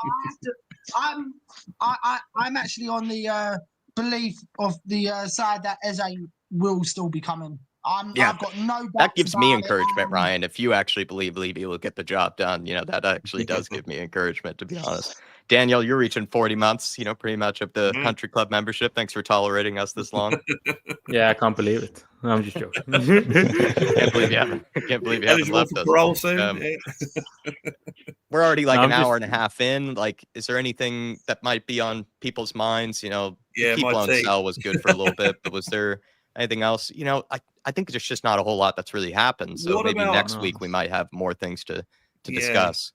Yeah, I gotta say, the one player I think that we should sell, or we could sell and get some decent money for, is probably Manor Solomon.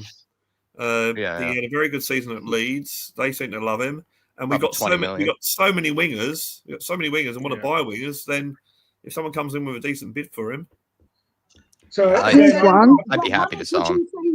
Then, mate, how much would you say? Because I've got my valuation of what I think he's worth, but you tell me, and then I'll tell you what I think. I mean, anything from 15 to 20 million is probably good business. We got him on a free, Okay, because you're in the kind of ballpark of where I am, but I'm on the upper echelons of saying 15 million is the cut-off point for me. Though that's where I am with that. But I wouldn't say 20 million. I don't think we'll get anywhere near 20. But 15. So, you're on a free. So. How about Bentancur? Would any of you want to sell Bentancur? Because I've heard people say that they would sell him. Me, I wouldn't. But I think he's our best midfielder. Yeah. Personally, wrong. I have a very big love for Bentancur. I know some people don't, but I just think he's just been riddled with injuries in a really unlucky way, to be honest. Yep. Like, from just getting knocked in the head, to Matty Cash, taking him out, to they weren't sort of pulling hamstring type injuries, were they? Like, Matt Cash, bashed him up. Yeah. I think he was one of our best players during the Europa League campaign. Consistently was, one of our best players. I think he's, if anything, he just kept being injured. So I think he would have taken back that spot from Basuma a long time ago, but he just kept getting injured and suspended. So I do agree. But I'm just saying, I've heard people say about selling him, and I'm like, why? Why would you do that? I think Bentancur's a really good player. I saw it last week. Vicario being sold was a big. Yeah. Oh no, he's the rumor. If you want to go to my channel and find out, I've got information about it. But he's not been sold. Yeah. Gary Beck saying 1st of July, then we'll see movement by. So I mean, next week, hopefully, we'll have a little bit more then to chat about. I'm with you, Gary. I'm kind of like, we have to talk about it, because each week we do have these fan shows, but hopefully we do have some more concrete stuff to work with next week, Gary. Talking about the Spurs lineups and having to sell because of the actual players, I wonder how long Kulusevski and Maddison are going to be out, because they might not make the first the Europa League or the Champions League 11 because of that reason. Yet another reason. Kulusevski will not, but Maddison should be all right. He should. I don't think that's too bad. Yet another reason why we should be just going out and getting Eze into our squad. Just be going and getting him into our squad. And I've said all of these reasons why things aren't happening. But if I was in charge, if I had a magic wand, and I could hire Ryan as my as my sort of player liaison, pull your bloody socks up, guys. Yeah, right. I would be getting Eze in. I would be going to Basuma. I would be getting Eze in. I'd be going to Basuma and saying, find yourself another club, mate. I would also be going to drag us in and going, you can go out on loan, or you can find yourself you can find yourself a permanent new club. I don't really care. But at this moment in time, you need to go. You won't be playing. You won't be playing next. It would be great if he went out. He deserves a little chance. It would be absolutely great. If he wait, Daniel, wait. Did you just say he deserved a chance? Yeah, new manager. See, okay. Do you know what, lad? I'm probably going to be I would sell Dragic. I just don't think you can. I don't think it's possible. But I don't. He doesn't have much time left with me. Athletic Madrid clearly wants a central defender. There you go. Have him. Yeah, get out. You can have him. You can have him on loan for a year. You can have him on loan for a year, right? Just take him on loan. And do you know what? If he is brilliant for them, then one of two things happens. He comes back next season and is brilliant, has better chance of being brilliant for us. Or two, it ups his transfer value. Yeah. Right? It is one of the two. If Atletico Madrid are desperate for a centre back, I would be going to them, look, take this guy on loan and we'll talk about Romero next summer. Yeah. I mean, they have that guy Jimenez who's getting a bit on in age, but they need a man bun replacement anyways, with Dragic. Now, do you know what, right? It's funny because I'm probably going to get hate for this. I'd keep Maddison, right, all day long, but I would get rid of Kulu and bring Eze in. Oh, Jesus, Ryan. Okay. Ryan, I want to hear this. Do you get these things from the back of a penguin, Ryan? No, where they tell the jokes. Is that where you? Is that where you get this information? Wait. Hold on, mate. I want to hear why. Okay, Brian, tell us all why you would get rid of Kulu. Tell us why. Tell us why. Why? Because why would you get rid of Kulu? Tell us why. I don't think he's good enough now. I don't think he's anywhere near good enough. I think Eze is much better. He's homegrown. It's a no-brainer for me, to be honest. And the difference no-brainer. He scores goals. Kulu last season might have got a few goals, but he didn't get anywhere near as many goals as what Eze did. And personally, Eze would get us at least 20 goals a season. I think he'll suit Thomas Frank's system, actually, Kulusevski. Hard worker, I think Kulu would be great. Did you not watch in Kulu fits everybody's system. He's a hard worker. Everybody would fit. So he's a great player. Kulu was our best player, one of our best players in the beginning of the season. Yeah. On the road, when you saw the documentary, The Road to Winning the Europa League via Ange, cough, cough, you saw how hard Kulu worked, man. You saw it, how much he was detrimental, I think, to us in those games. But then, right, so we're now going to be going and keeping players because they work hard? I mean, that's a good reason. No, he's a better player. No, he's a good, decent player. He's a very skillful player. He's a good passer of the ball. He's very strong. There's lots of reasons. It's not really going to be going down the right. Otherwise, I might as well say to you, right, well, then let's keep Solanke because he works hard, but he doesn't score goals. I mean, he was our Yeah, top but then goal people scorer in can Europe. hold up. But then there's people like you who complain that Johnson only scores goals and says he doesn't do anything else. So what do you bloody want? Mic drop. Sorry, guys. I want to come back at Mia with this one because Mia, right? The difference between Johnson and Solanke is, right? Johnson does only exactly what you said, scores goals. He doesn't go and run and attack his man. So why? So he doesn't work hard. For starters, I'd rather Kulu have does both, Solanke Brian. But Kulu does both. He works hard. I don't He even know if scores I wanted goals. to He hear has it, to be assists. honest. Like, who is? I'm expressing my ignorance here. Who is Josh Archempong? No idea. Well, Not as this is from Miguel Delaney. I think he used to be a reporter on Sky Sports. Yeah. Or as a journalist. Tottenham and Newcastle are amongst Premier League clubs that are interested. We're all interested in Josh Archempong, whilst Borussia Dortmund are exploring a deal for the player. There is now belief among suitors that Chelsea, as a Chelsea player obviously, might be willing to do business for 35 million, having previously rejected approaches. Well, Chelsea ain't going to be selling anyone to us, so that's probably a non-starter. Yeah. I wouldn't have any clue. Never heard of it. Who he is. No idea. would No anyone idea take who this is. Madueke? I know Madueke is being put out on the market by I Chelsea. like Anik Madueke, actually. Yeah, I really like Madueke. Chelsea scum. Chelsea scum. Fuck that. What's Madueke's peak now? Former Spurs Academy, though, Daniel. Yeah, it's Spurs Academy. Yeah, but he's still fucking going to Chelsea. Don't worry about Yeah, but we didn't give him a chance. That's what happened. Yeah, but Chelsea.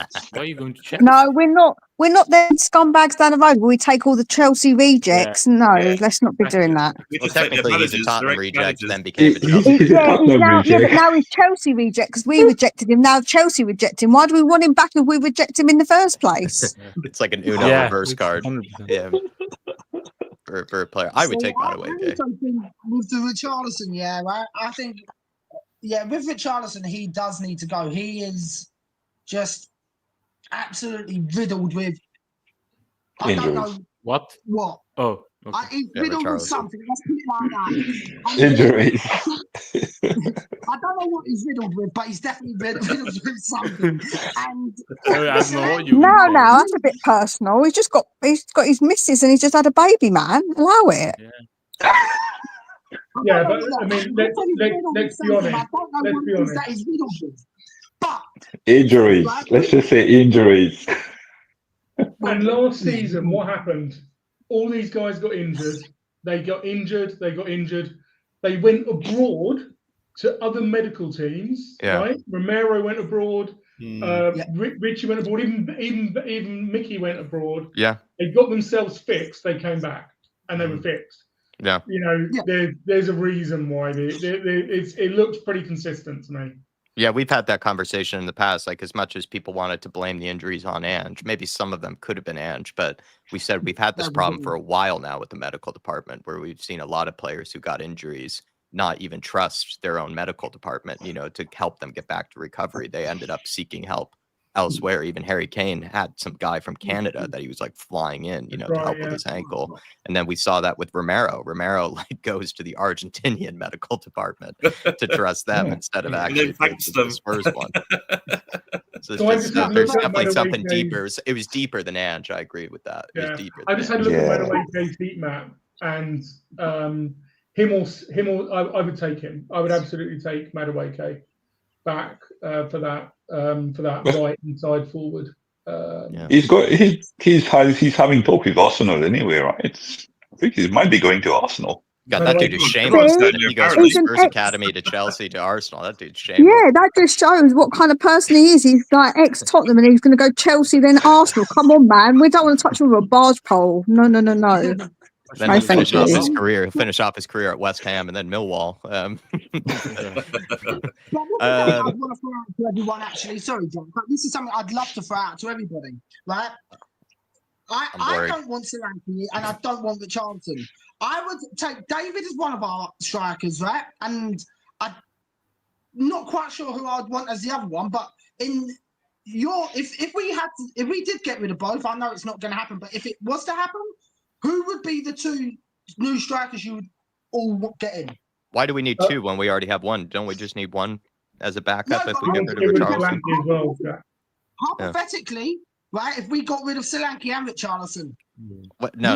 Stop there. No, We're we're not not. getting rid of I'd Solanke. like to get Florian Delap, but he's already gone. We're not going to get rid of We're not Solanke. getting Frank rid of already said Solanke, he's a big Yeah, fan of Solanke, Solanke, so he's not getting rid of Solanke. He pretty much But was a whole 45 seconds of the kit release video that they just put out. It was like Solanke in every other image. There's no reason they're getting rid of him.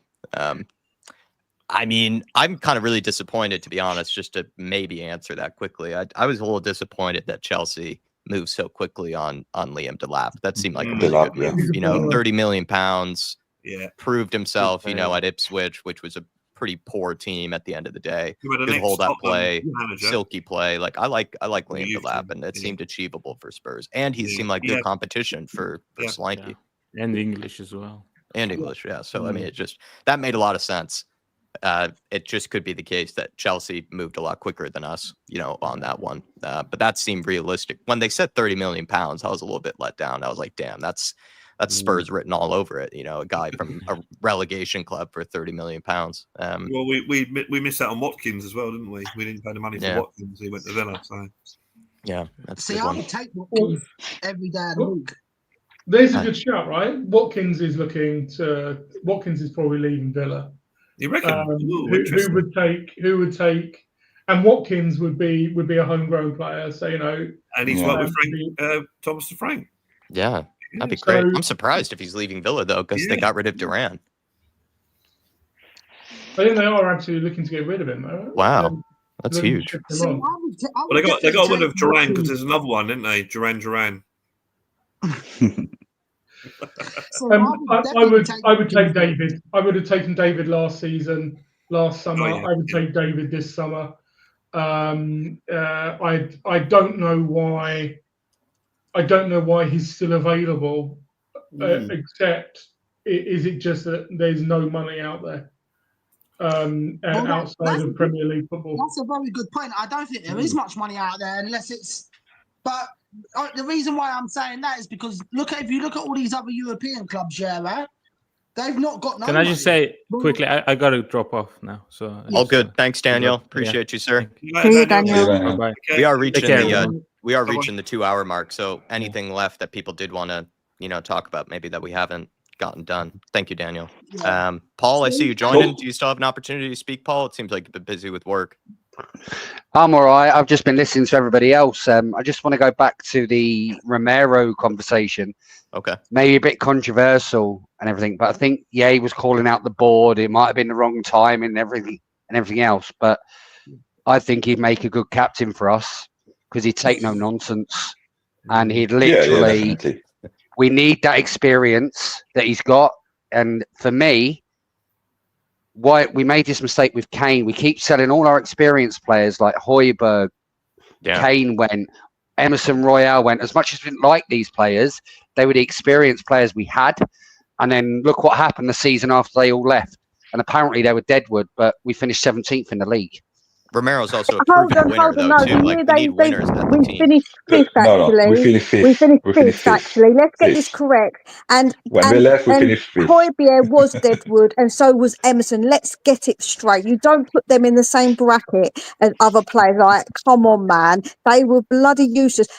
When you Højbjerg did one good in that last season. He did one good thing and 10 bad things, Jack. Please, I counted the amount of times I should sit and take bloody notes to prove it because I know what I saw. But anywho, he wasn't. I feel like Højbjerg must have slept with half the fan base's misses because everyone just had such a huge issue with Højbjerg, and I just never understood why. You know that I always did, but Jack, this isn't a new thing between. You know what I'm like. I know. What I've always said about Højbjerg, that he's always been a bit. He's done one good thing and about 5 different bad things, like trip over the ball about 3 times. So we can't put them in the same bracket. But I second the Romero to be captain because when you saw him be captain in that Europa League final, he trotted over to the other side when we had to play, when they flipped the sides that we were playing to kick. And he trotted over and he said, no, I'm going to do the huddle in front of our fans. And then at half time, he did the huddle. I thought he was really good. He didn't get wound up by Slabhead, and he wound Slabhead up, which was hilariously funny. I thought he was he was immense in that final, and that just shows you what a Romero can bring to the game. When it push comes to shove, that guy is a winner, man. He wants to win. Yeah. I was I speaking to some Argentinians yesterday at the River Plate game, and I was waxing lyrical about Romero. Said he's a ganador, a winner. I just think you need to have as many people who've someone who's actually won things and proven to win things and has that drive to win things. You need at least one of them at the club. You know, Romero is that only one at the minute. I think one of the genius things that Ange did, and people may disagree with who they were, but was this vice captain thing, because I think, Paul, there's one major problem with saying Romero is the club captain, and that's that he doesn't do English interviews. I don't know whether he can't speak English at all. I can't believe that's not true. But whether he doesn't trust himself, but he is clearly 100% a captain on the pitch. He's an on-pitch captain.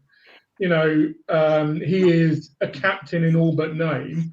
And Sonny is kind of like our club sort of face, sort of captain kind of thing. Totally with you on that one, definitely. I totally agree with you. I think you need a whole team of captains on the pitch, really. You know, and I think Son was like a ceremonial captain, if you like. But yeah. Brad, the genius Brad, it looks like you need to bow out. I need for another excellent shift. I'm hungry, and it's great doing this on a Thursday because I look forward to Friday. Yay! Okay, everyone have really lovely weekends, and hopefully next week we'll see some movement. Yeah, please. We'd love to see you with us, Brad, when there is that movement, so we can have much better things to chat about. Appreciate you, man. All right, take care, everyone. Have a good evening, Brad. Take care, Brad. Yeah. Bye. Good evening, mate. Do check out his what? channel. Talk please, about everyone. Blue Sofa Songs. Do check it out. Great guy. Deserves some love. Sorry, Jerome. No, it's all good. I was saying, talk about raiding a club. You guys know what's happening with Leon, right? Yeah. I was wondering, it's like, if you get relegated, really, should we just go there and get some of their players? Because they do have some good players. Like Cherkin is already gone to City, so that's gone. But they do have good players there. So I think we should be just looking at the Leon situation and go, hey, let's go there. Let's go and raid them. Because that would be good. This is a good point. This is a very funny tweet that even Billy put out on Instagram, or not on Instagram, on Twitter. You know, they've gotten relegated to League 2, and then Billy put out the headphones that Parachichi uses, you know, to have that was absolutely brilliant. I mean, Dave and I, when Dave is back and fit and available, we were going to put out a video on, like, you know, players that we might want to take a look at from some of the relegated clubs, you know, of Ipswich or of Southampton, or forgetting the last one that got relegated for some reason. But, you know, I think never bad. Yeah, Leicester. I mean, I don't really know who I would actually take from any of those clubs, but there's probably a couple. But Leon for sure. You know, definitely always a place that talented players. I think Leon should be one of the ones we should be looking at. Yeah. But with Southampton, and the other three one went down. I don't think there's any players we should be looking at. Well, we're looking at bringing back Kyle Walker-Peters. So let's see how that goes. But yeah, I wouldn't be looking at any of them right now because, I don't think there's any good players in them. Like, maybe, who's that kid? Dunnings? Dibblings. Dibblings. Yeah, maybe him. Maybe looking at him, but he might. I might be a little bit of a loser here, but I'm not going to be jumping at the gun to get Kyle Walker-Peters, but I'm not totally against it. You know, he seems like kind of, him and Jed Spence don't seem like the worst, you know, backups to have. Or, I mean, Jed Spence is more competition than he is a backup. Like, he is capable of taking one of the spots, but Kyle Walker-Peters, if he's happy to be a backup, I don't think it's a bad the choice. thing, Jack. It's like when we watched the game, the one both games we watched against Southampton, he got absolutely cooked and rinsed by Son. Son cooked him both game, man. He got cooked so badly. So I don't know if I want to bring him in again, because he'll be a good squad player, but I don't think he would improve his side more. I don't see him improving us more. Leith Davis is not a bad choice, but some people do. Yeah, again, I'm not jumping up and down. KWP is academy trained. Yeah. That's the point. That's the position we're in, and we don't have, and we clearly need a left back, because I'm with everybody else. I think Ben Davies is either a senior statesman who's like not going to play very much, or he's on his way out. But we need a left back. We need left back who's comfortable understanding that they're behind your doggy, and probably behind Spence as well. I thought Spence was absolutely fantastic on the left, on the left side when he played.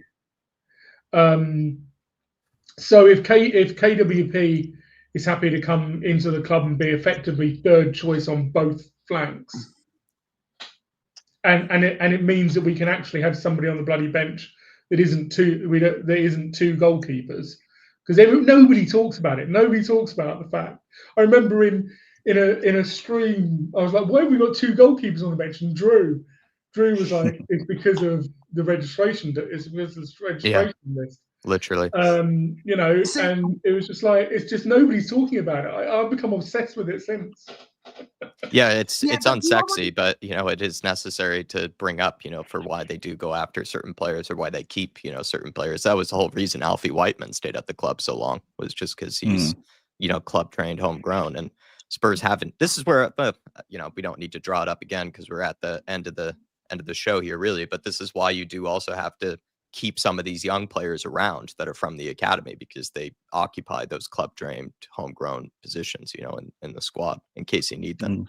And it's why I never understood why we got rid of Skip. You can argue whatever you want about his qualities. The fact was, we let Skip go, and it literally was a squad player that we could no longer play. It wasn't like we sold Skip and we got somebody else in. We sold Skip, and then we were a player light. Yeah. It was like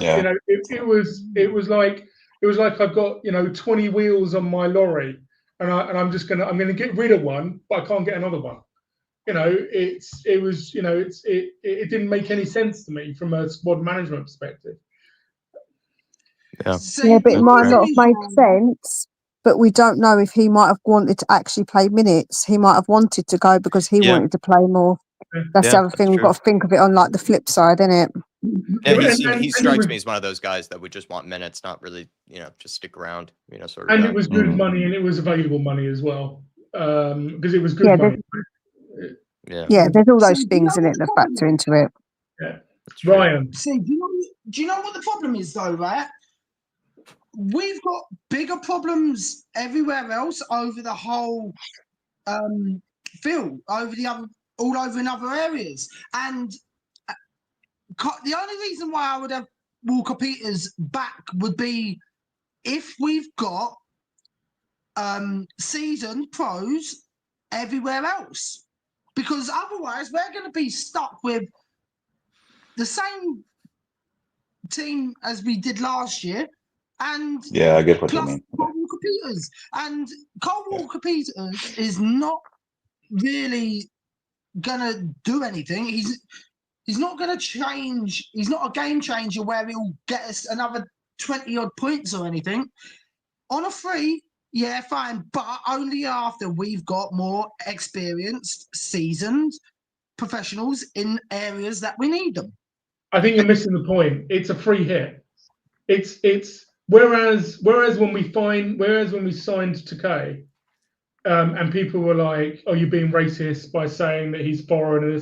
No, that's not the point. The point is that we've signed a non-homegrown youngster, right? Who's gonna block development of current players, but also he's number 19 on the list, right? He's number 19 on the list of 17. So he's not going to be listed. Whereas Kyle Walker-Peters currently, there's a list of 3 spare slots or academy trained players, and you can sign Eze. He doesn't go in this list. We can sign Jonathan Davey. Doesn't go in this list. If we sign Kyle Walker-Peters, he literally just goes and takes one of those spots. We sign Skip, he goes in and signs one of them. We sign Madueke, he goes in and takes one of those slots. So I think we get KWP done, but I think we get Eze done straight away. We get Eze done. We go to Basuma. Say to Basuma, find another club. Dragoo, find another club, and we get on with our lives. See, I just think we need to have more experienced players in first before we even think about having this and to call it a free hit. Like, first of all, right? What is a free hit? Because he fills one of these three spots. He fills one of these three spots that can only be filled by somebody who's been trained by the club, by our club. So why don't we bring in someone from have a Mikey Moore in there then? Because he's under 21. It's irrelevant. He doesn't fill one of those slots. Well, he doesn't have to be registered essentially because he's young. Yeah. If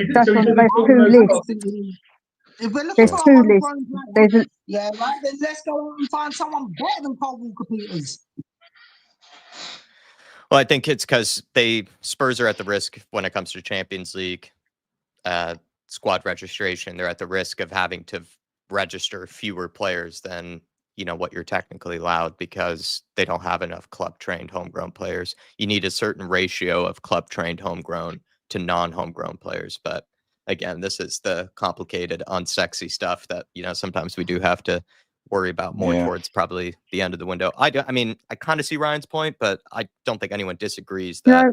I don't think anyone disagrees that it's it's not the biggest hole in the squad, but at the same time, like, if we need to figure out a way to figure out that club trained homegrown issue and also sign a third or fourth choice fullback, like it's not the worst situation to be in to bring in Kyle Walker-Peters. Yeah, I will say though, I don't think it really matters in what order we get them, as long as we get players in. Like, I don't think this whole who comes in first, second, third, fourth, seventh, does it really actually matter as long as we get the players that we actually need. And when it comes to this whole experience thing, I actually think that when you look throughout our team, we have got Maddison, even Romero, we've got Bentancur, who's had experience. I know that Kulu's young, but he's quite an experienced player, and of course we don't know if Sonny's going to stay or go. Dominic, he's experienced. So I think people underestimate that we actually have got a bit of experience, and we've got players like Romero who's won, and players now in our squad that have actually been winners as well. So I do think that people don't count those players. They say we've got no players of experience, no older players. But actually, when you look, we kind of have got a few. They're not becoming more experienced. Yeah. Like it will now be Vicario's third season in the Premier League, and Van de Ven will then be approaching his third season, and the same with some of these other guys. I can. No, I think with experience is more like we need players Premier League ready, Champions League ready.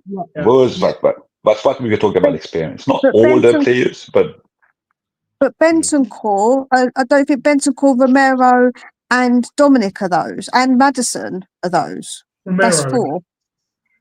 Yeah, but we need to have more. I think Bentancur is probably one of our most experienced players, Premier League and, abroad. I would even say, could have said he's 25. He's played in Italy, he's played in Sweden, he's played in the Premier League. That's what I said. So that's 5. That's 5 out of 11. How many more do people like? I don't understand this whole. I know we're buying young, and we have got a reasonably young squad, but we need young for energy, and we've got half of our team are pretty much our outfield team. Half of them are experienced. Yeah, but Mia, the thing is, right, Mia, right, I think what people mean by experience, not just the experience side of it, though, Mia. I think it's also that the quality that needs to go with it. Like, don't get me wrong, Solanke is experienced, but he hasn't got that quality. Or has he not just been? You're going too soon on Solanke. He had a decent first season. He didn't have an amazing. That was his first season at Tottenham, man. Yeah, you can't. I think you've got to give him a bit more of a. Yeah, don't write Solanke off yet. Who else do you believe isn't quality enough that I've mentioned? Bentancur, is he not quality enough? Is Romero? I'm not going to say about Romero because we're gonna end up arguing about that one. But Romero's won World Cups, man. He's won stuff and he's a winner, so you can't say he's not quality. And if you think, so James I'm Maddison, just saying, yeah, there's Maddison. plenty in there. I think we do have a good starting 11, but we don't have those like backups that we need to change game changers. Currently, we do not have game changers on the bench. We need to have some game changers that can come on the field and change the game. So I do get that. I think we'll just sort of start wrapping this one up though, because we're after the 2 hour mark, and I imagine next week's, I'm only trying to manifest it here, but next week's hopefully we'll have a lot better stuff and more concrete stuff to talk about, which we'll be happy to go over time with, but we'll reserve and save our voices for next week. But pleasure to all of you. Thank you to all of you for keeping me company and for making this format of the fan show, very entertaining. We had a lot of people in the house watching, a lot of good back and forth. So thank you all for being the role models and being the participants for it. So appreciate you. Dave should be back next week, hopefully. But it's just Spurs. We're just waiting on them to actually get stuff done, really, for the most part. But thank you to all of you guys. And thanks to everybody in the chat being with us. Over 100 likes, close to 300 people at one point, watching along. Look out for whatever content comes our way. But like I said, we're kind of just waiting for Spurs to get busy here. And we'll see you all next time for next week's fan show. Hopefully it might be on Monday and it should be on Wednesday. But yeah, see you next time, everybody. Come on, you Spurs, and come on, you please, Spurs. Come on, you Spurs. I don't want to have to do an as a funeral session. Please, everybody, get it done. Don't dare